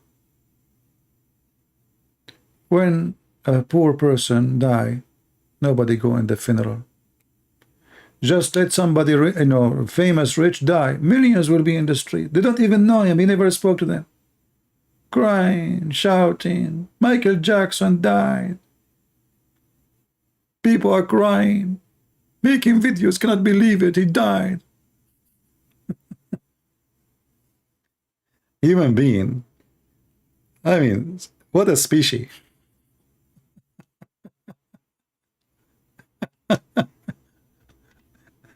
I don't mean to insult anybody, but just think about it and tell me if I am not telling the truth. Isn't this the truth? This is the truth.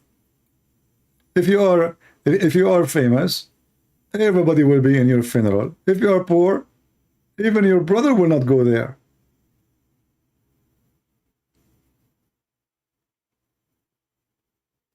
As an example, in the Middle East, if you are a millionaire in America and you go to the Middle East, you will find the whole familia there, the whole tribe waiting for you. If you are poor, nobody invite you. Nobody, oh, he came? Oh, okay, well, I was busy. I'm sorry, I could not see you. But if you are a person who is rich and they knew you also, everybody become your cousin. Everybody want to invite you. If you are poor, nobody say hello. You call them, they don't answer. Even if you invite them for wedding, like let's say your son is getting married, they will not come. If you are rich, they will die to get a ticket to the wedding. That's the truth. And many, they claim to be religious, and they have ethic too. A brother, he deny he's a brother if he's poor. Yeah. Especially in the Middle Eastern society. Very corrupt society, very ugly.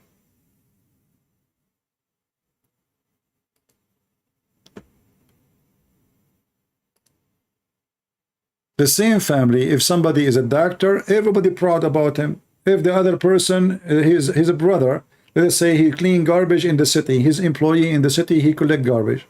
Oh, he's not my brother, I don't know him.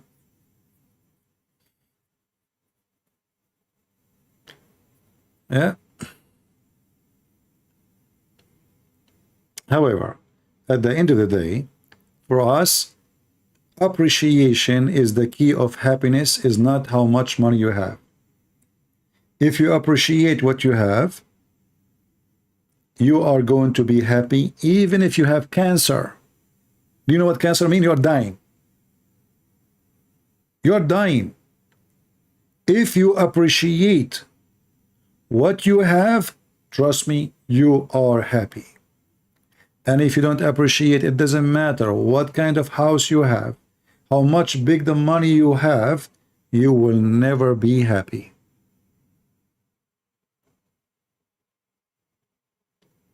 You know, I went to many countries and I met many kind of people. I went to houses of people, they are so poor. And look how welcoming they are. You know, I mean, they welcome me. They have nothing. I mean, there's no house. There's holes in the roof. The wall is like dark because they cook inside one room. I mean, they have nothing. And I found them, they are more stable than people who have cars. People who have cars and palaces and villas, they see shrink. I'm serious. They go and see shrink. They take stress drugs. They take depression drugs. They take all kind of drugs, and they commit suicide. And then the poor, who is really poor, he have nothing. He's not thinking about committing suicide. He is not thinking about seeing a shrink. He cannot afford to see a shrink anyway. He is not really. He's not like desperate. He's fine. Even his life is miserable. I mean, you look at his life, you say, man, I'm so lucky to compare what this guy here. But the one who is wealthy is the one who is depressed, unhappy, complaining. He see doctors. He take medicine. He is unhealthy. And he is so worried about his life. He's worried about tomorrow. The one who have nothing, he's not worried. Actually, you notice that the one who is poor, he spend more than the one who is rich. The poor one spend money more than the rich. You might say, how in the world? I mean, they don't even have money. How they can spend? No, you compare. You know, when a poor man, he have $10 and he spent $1, that means he just spent 10% of his fortune. When a rich man, he have $1 million, what he spent? He spent $10. Usually rich people are the most cheap people ever. For sure, not everybody, but usually. Because how they get so rich, usually, not everybody, by being so cheap. So the more they earn money, the more they are worried about not having enough money. The poor, he knew he have no money, he's going to make money anyway. So he spent. He spent. He don't have a hope tomorrow he will be a millionaire, billionaire. He go to work, he feed his kids, he buy a little gift to his wife, a dress, whatever, that's it. But he spend money more than rich. And if a rich he spend to show off, not because he's happy. He spend to show off, not for the sake of happiness. You will notice that those who buy brand, either they are under the influence of a friends, they did not think about it, or they are trying to show off. They are not satisfied with themselves. So I will buy a brand. I will buy expensive watches, expensive rings, expensive phones. Why? Because I want to show off. I'm not satisfied. I am not confident. How, I'm afraid that people will judge me. What I'm wearing. I will wear a shoe, $10. No way. I'm going to buy the most expensive shoe, but trust me, nobody is looking at your shoe. You look stupid with that. Who care about your shoes? And if a friend will offend you because of your shoe, show him.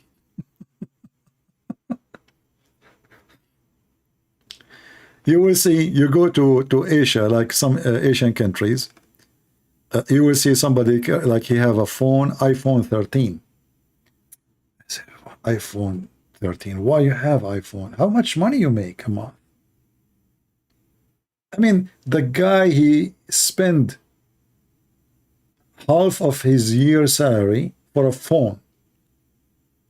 That I call it stupid. Why? Because he want to show off. He want to be like the rich.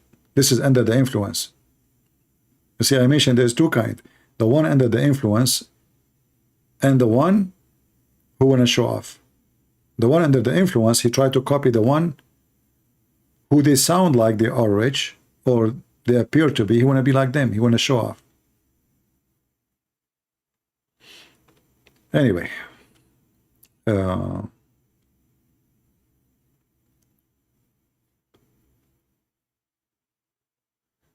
your converts show correctly those thoughts and actions have become morally accepted even to born again Christians. Anyway, it's at the end of the day, it's up to you to adopt the life you think it's correct for you. But I believe strongly that appreciation is the key of happiness. My favorite food is tomato. My favorite food is tomato. Tomato, tomato, salt, bread. So if you put in front of me a very fancy food, and whatever fancy you can call fancy, And then you say to me, I have like a few tomatoes and salt and bread. Which one you would take? My favorite is tomato. I love it. And I appreciate it. So when I eat such a, you know, very humble lunch, I'm happy. I feel so good. For a very simple reason. I appreciate what I have, even though it's just tomato. I mean, many of you wouldn't say, well, I mean, how that even can be a lunch? Bread, tomato, little salt. This is a lunch. That's it. Yes, that's it. I love it.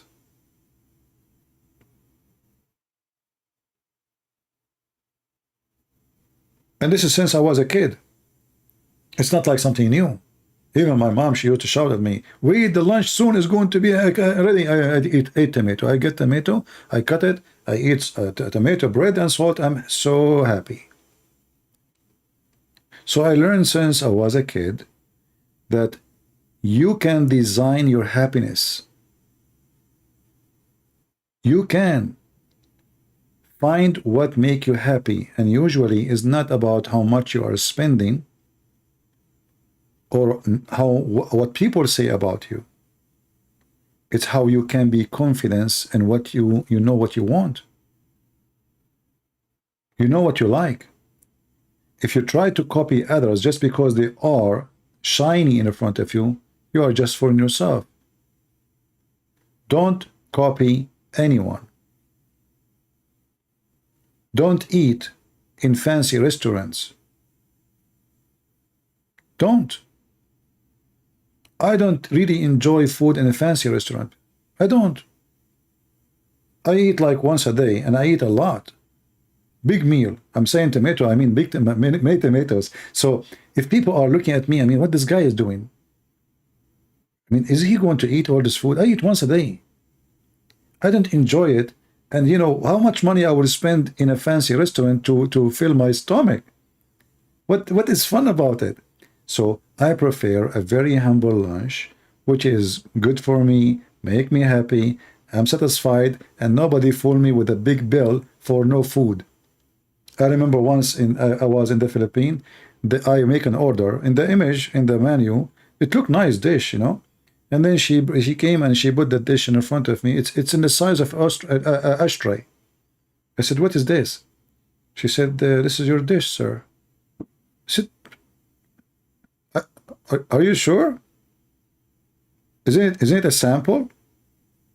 You know, she said, no, this is your dish. So for me to eat, to have my day food, I need to open like to order like 8, 9 dishes like those, small, tiny one. And the price really was expensive. You go to a humble restaurant. For the same money you order that dish, you can eat 5 dishes.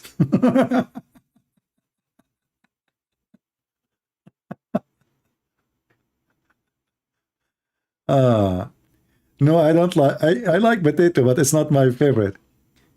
Actually, there's a dish I like you to learn about it. You can make mashed potato, and then mix it with a slice, very small slice of tomato and onion. Add some garlic, some salt, and olive oil, and you will see how tasty it is with the bread for sure. This is one of my favorite dishes too. Anyway, it's not really what you eat, it's what make you happy. That is what count. There is people who eat the most expensive food and they are not satisfied. They are not even eating. They go there, they are sitting, they hold the fork. People are watching, you know, like, and, you know, they are just a showtime. It's like a social club. This is how I see a restaurant. I eat in a restaurant only when I travel because I don't maybe have a kitchen or I cannot even cook. So only this time I will eat in a restaurant. Otherwise, in my house, I never go, in my city, I never go ever to a restaurant. A Muslim that said that good verse that make him a Muslim is Surah 5, 8. Okay. Well, why you don't bring him here and then we can discuss what make him a Muslim?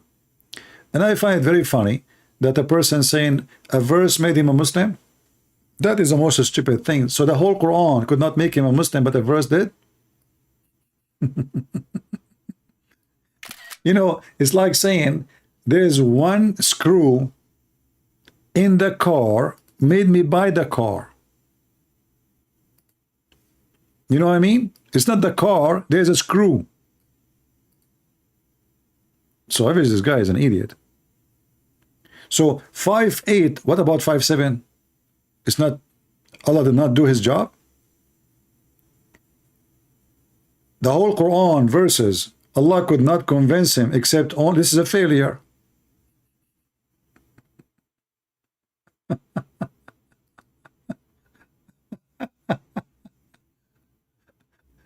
Oh boy. Same time, if you go to chapter 5, the one you mentioned to me, you will see this is the most hilarious chapter in the Quran. And I will go to the verse you mentioned. Bear witness to justice. Okay. Can a Muslim be justice by following the Quran?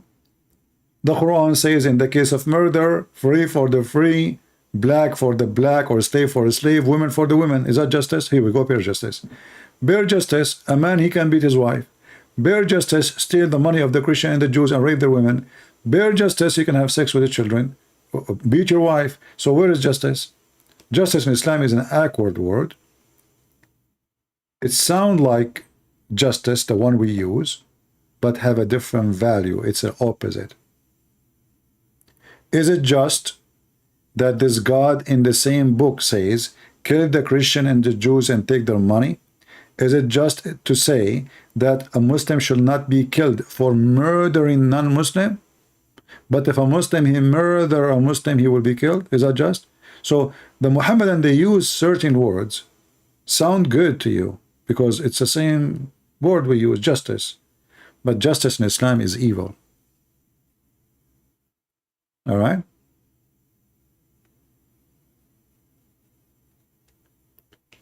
So only foolish one, he will say such a statement. Anyway, you know, you can ask him to call me. He's welcome. And I will be happy to take him. Let us see how he liked the Quran.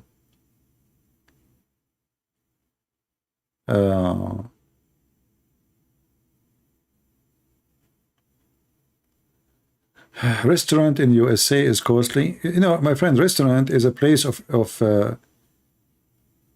you go to a restaurant to entertain yourself, not to eat. It's not about food. People who want to spoil themselves, they go to a restaurant. In other way, you know, you are being lazy. I can accept that you have a guest and you cannot take him home, so you take him to a restaurant, no problem. But or maybe you're a business person, businesswoman, businessman, you don't have time. Okay, this is a different story. Your income is so high, you don't have time for cooking and making food, then you go to a restaurant. But most of people, they go to a restaurant, it's not for the food. The food is not the purpose. It is a state of entertainment and luxury. You sit in the table, someone comes to you, says to you, what do you like to eat, sir? You love it. Now I'm being called sir, and there is somebody serving me. You pay for it, you know? And then you start thinking, and you look at this waitress or this waiter, and you start like, do you have, you know, it's like a time where a human being, he enjoy his ego, you know, like he is the master now. He is the one in charge. He have servants serving him. So a restaurant is not really about food, especially the fancy ones. It's about doing social, luxury style, showing off, you know. It's not about food. This is why the price you pay have nothing to do with the food you ate. You know what I mean? Like they give you, let us say, a quarter pound of beef, and then they charge you $70. I mean, is that the price of the beef, really? No.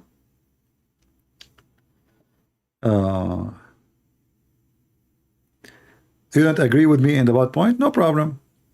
For me, I see that people go to restaurant, especially fancy ones, to show off and for luxury purpose, not to enjoy. Otherwise, you enjoy this. For me, I don't enjoy it. For me, I don't enjoy luxury clothing. I don't enjoy, and I never wear a suit, and I will never wear one. I never wear a tie, and I will never wear one.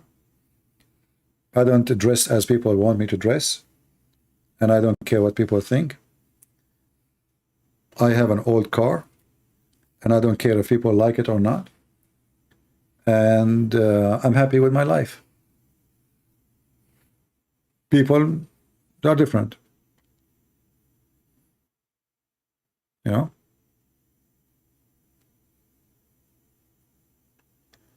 People are different.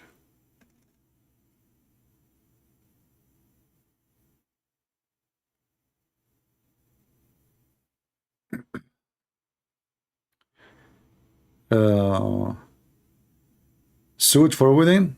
Even if I get married, I will not wear a suit.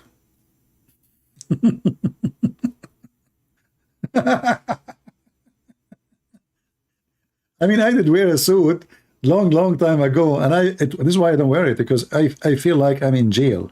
It's like a prison. And then they ask you to put this thing around your neck. You feel like you're a dog. It's like somebody have a leash around your neck. I don't know how in the world. I mean, who is the stupid idiot who come with this uniform? You know, you will see yourself in, like, let us say 30, 40 years from now, look so silly and stupid, the same as European one day. They used to put makeup on their face and they have a wig. Did you see them? I mean, how silly, how stupid. But at that time, it was fine. Makeup, a wig on a man. And those are the nobles. Yeah. And this is what you will see about yourself. Maybe 50 years from now, you will laugh at yourself. Maybe 200 years from now, let's see. How people used to dress. A suit. A tie.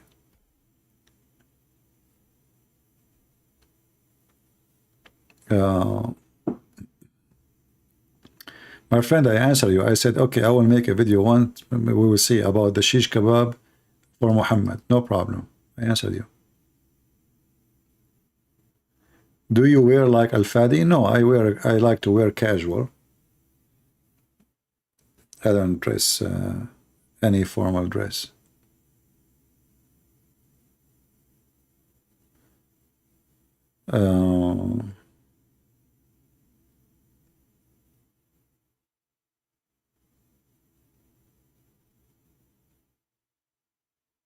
Who will inherit your wealth if you don't have a child? Is that what I'm worried about? Who is going to inherit my wealth? And what wealth? My friend, the wealth I have, I'm very thankful for whatever I have. You know, I can't say I don't have wealth, because I believe having a roof is a wealth. Having a light, electricity, this is a wealth. Security, safety, food in the table, this is a wealth. However, my friend, why you are worried about who is going to inherit my wealth? My wealth is already given to you and your children. One day I will die, and all my books and my videos are there. That is my wealth. Your wealth is not money. At the end of the day, they will put some dust on you. Some friends, maybe they will put some tears on your grave, and maybe some they will gossip about you. And then second day, people will forget about you. Very simple. So don't worry about who is going to take your wealth. You don't have wealth. The house you live in now, somebody else before you, he used to own it and live in it. And maybe he died. He have wealth? No. Do you have it? No. Even the house you own, you don't own it. You will not take it with you. None of the things you see in your house, look at them right now. Zero of them belong to you. Nothing. So don't think about your wealth. You have nothing. The only thing you have is the work you did through your life, and how the Lord will remember you, your name. The Lord, he said, from their fruits you shall know them, not from their wealth. Why I want to worry about who is going to take my wealth, if I have any?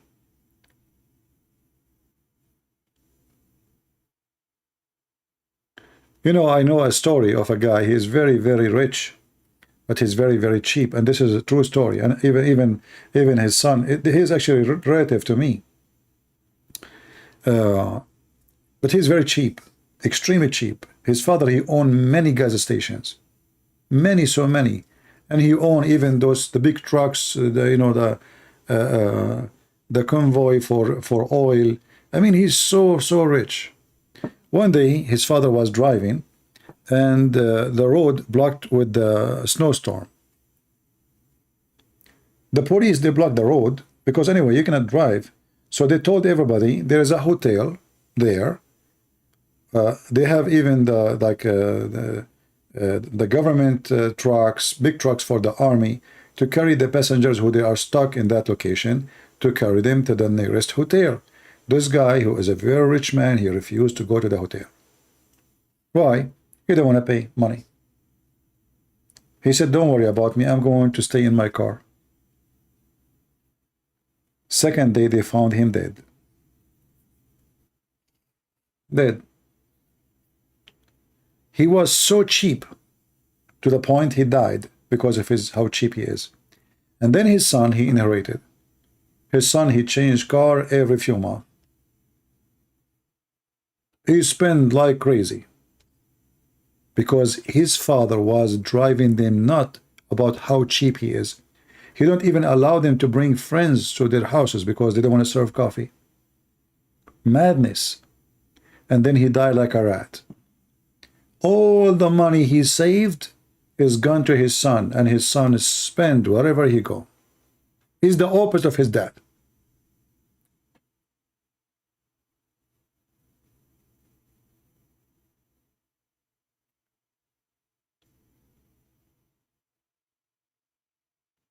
Keep saving.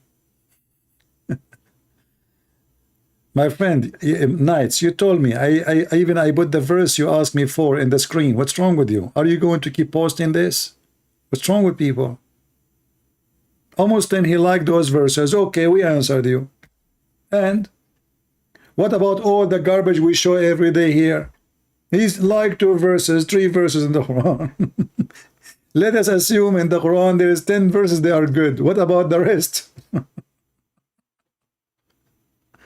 Crazy people. Oh boy.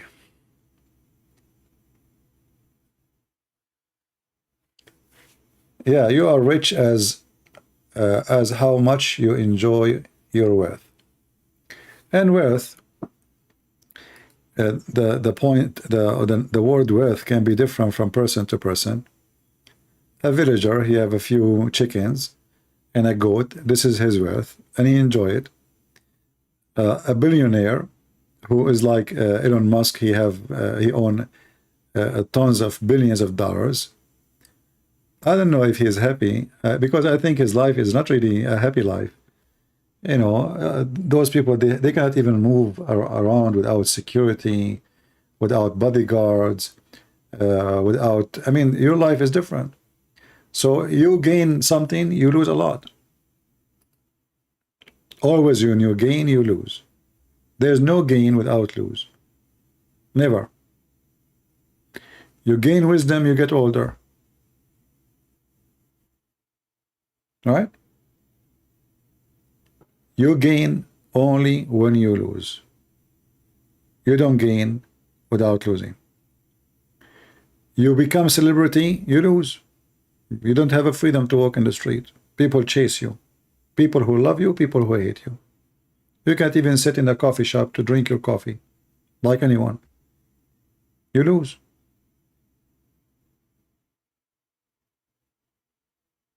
This is why people who worship fame, they are making the biggest mistake in their life. Because your life is not a happy life no more. There is intruder everywhere you go. You can't even have a normal life.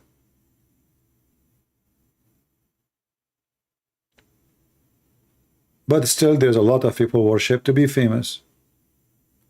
Like there is an actor, she is a very old lady.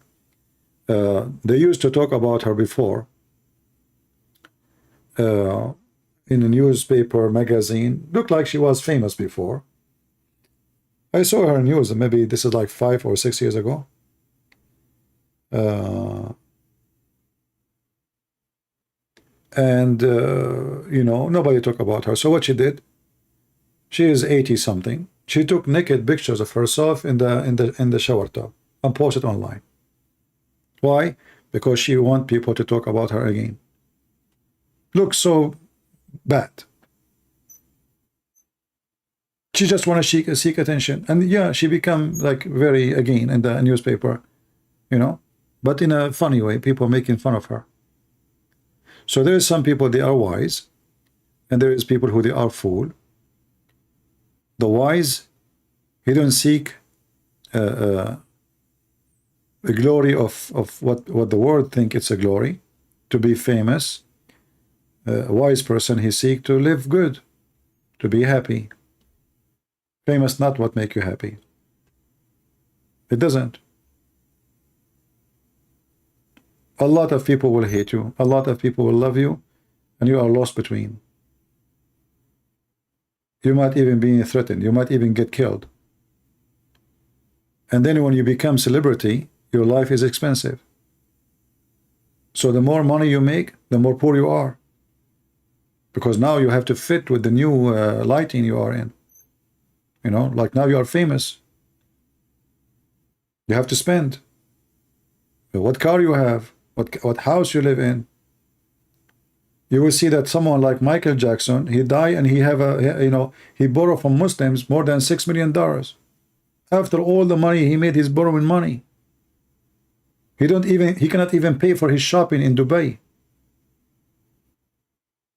Dubai is the center of a fraud, where people, they are trapped into money, spending. This is what they do. They invite someone, a celebrity, and they tell him, hey, sit in the hotel as much as you want. This is what they did with Michael Jackson. He stayed there almost a year for free in the hotel. They told him for free. This is what they made him understand. And then when he decided to leave, they told him, listen, Michael, you have to pay. Oh, you, the prince, he invited me here. No, the prince, he says, welcome to the country. He didn't say he will pay your bill. However, if you convert to Islam, the prince is willing to pay your bill. Michael Jackson was going to convert to Islam a week after he will go to the mosque to say the Shahada. A week after. And he died before he did it. So his bills will be paid.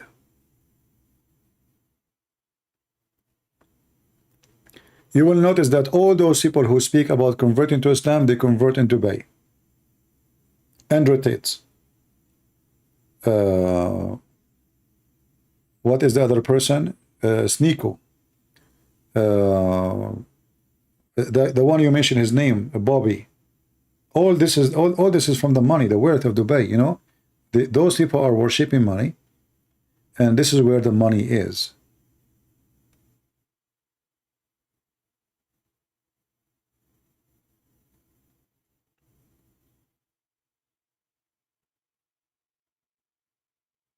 Yeah.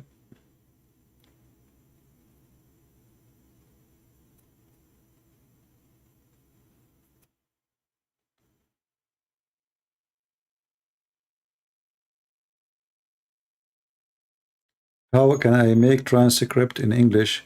There is somebody have my video already in English. My video. You mean Sheikh Hisham? Yeah, somebody he have it already in English. Just search for it so you can download it.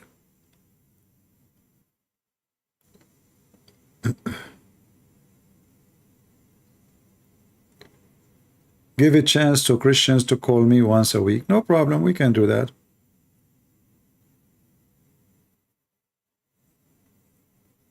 Yeah, we can do that. Anyway, you know, the Muslims, they believe that everybody have a price. And this is coming from the Quran. You see, the Quran speak about the mu'allafa qulubahum. Al-mu'allafa qulubahum. What does that mean? People who don't believe, they don't believe. So what we do? We buy them. Islam is a scam, literally. This is in the Quran. The money the Muslims they steal from Christian and Jews can be used legally, according to Allah teaching, to buy the hearts of those who don't want to believe. But why Muslims they want to buy them? Because those are unable to conquer them. They are unable to conquer them. Usually they are maybe criminals, like the family who rule after Muhammad, the Umayyin. If you read this story here, chapter 9, verse number 60, it says here how they divide the money. After the Muslim, they get their shares from the attack, and then the poor Muslim, they will get some. But this is nothing. But then you will see here it says, and those who their heart are made inclined to truth. What does that mean? Somebody is powerful. He have an army maybe, a leader, a sultan, a ruler. Buy him, a head of a tribe.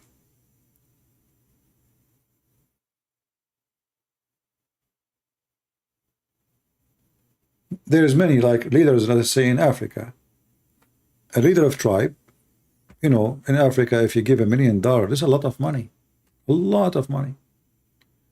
Tell him, if you convert to Islam, we will give you $1 million. We will support you. He will. Not for sure, not everybody, but mostly. Why not? And then by that, his people will follow. You can read the interpretation for this, and you will see this is happening about a very aggressive family in Mecca. Muhammad could not conquer them and could not kill them. And later this family, the same family, they took over Islam and they became the caliphate. And they are the same family who killed the grandsons of Muhammad and Muhammad family. So Muhammad, he bought them, later they killed his family.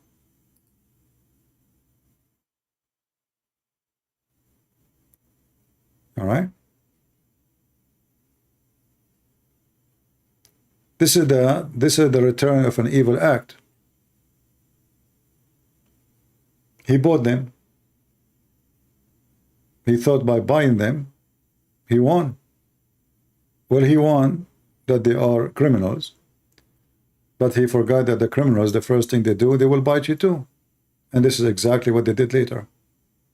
They killed his family.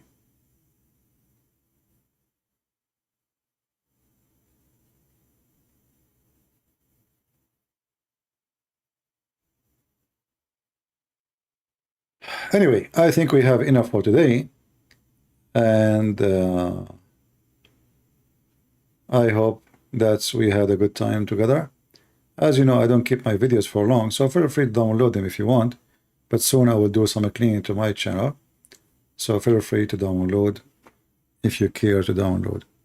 Otherwise, getting late here for me, and I better go, and I hope I will see you soon again. Maybe not tomorrow, we will see. Because sometime when you do come every day, people don't miss you, right? And they don't appreciate your work, maybe. Like if you stay away for a few days, maybe they will show up more. But anyway, we do what we need to do, and God is good, and we are happy to see the collapse of this cult. Muslims going all over.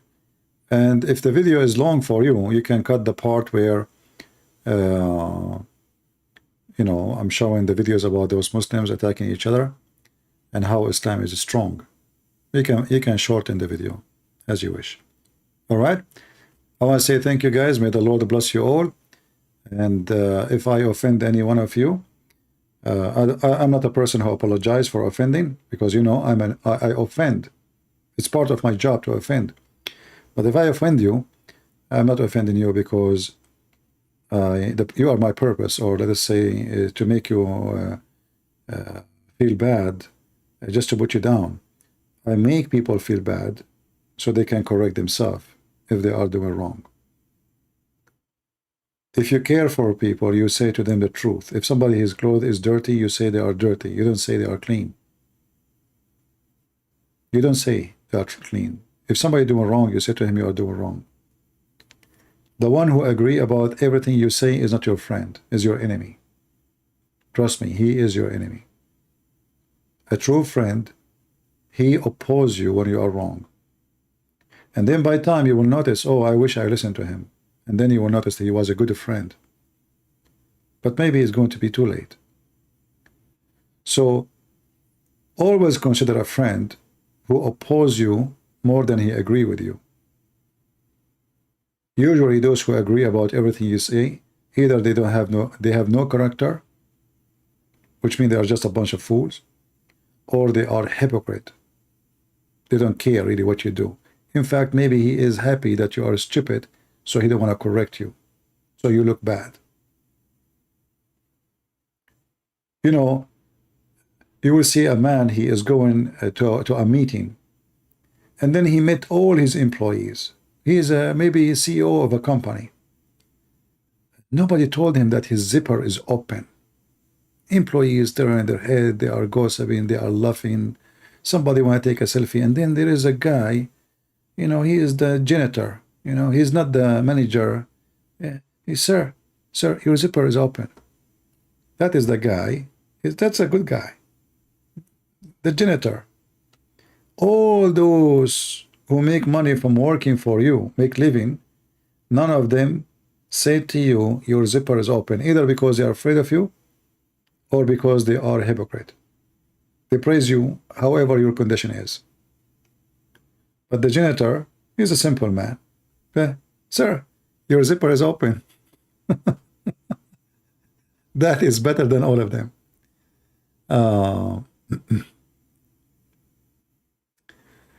All right. Anyway, I hope that we have a good time, and always the Lord will bless us. Those who seek knowledge, they receive it, and those who seek evil, evil will come to them. The wicked one, they will live wicked, they will die wicked, and they are going to be in the wicked heaven.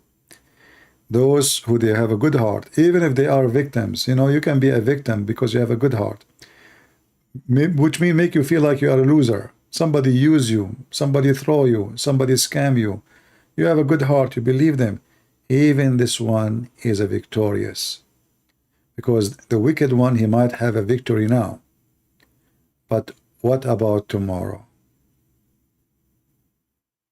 Only foolish people, they think they are victorious by being wicked. The truth, it is the opposite. Totally the opposite.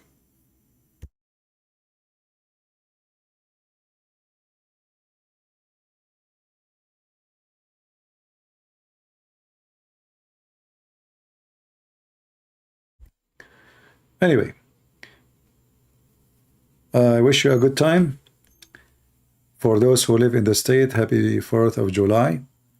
And I'm so grateful that we are not part of England no more. Otherwise, we will have a pervert king like the King of England. And a pervert family royal. They call them themselves royal, when they are the fact a bunch of fornicators, liars, scumbag, money worshippers, and they have no value. And this is a great example about not to be fooled by the names and titles. Royals. What a royal. Until I see you again, I say, may the Lord bless you. And this is your brother Christian Prince, who was serving you humbly for today. Take care. Bye-bye.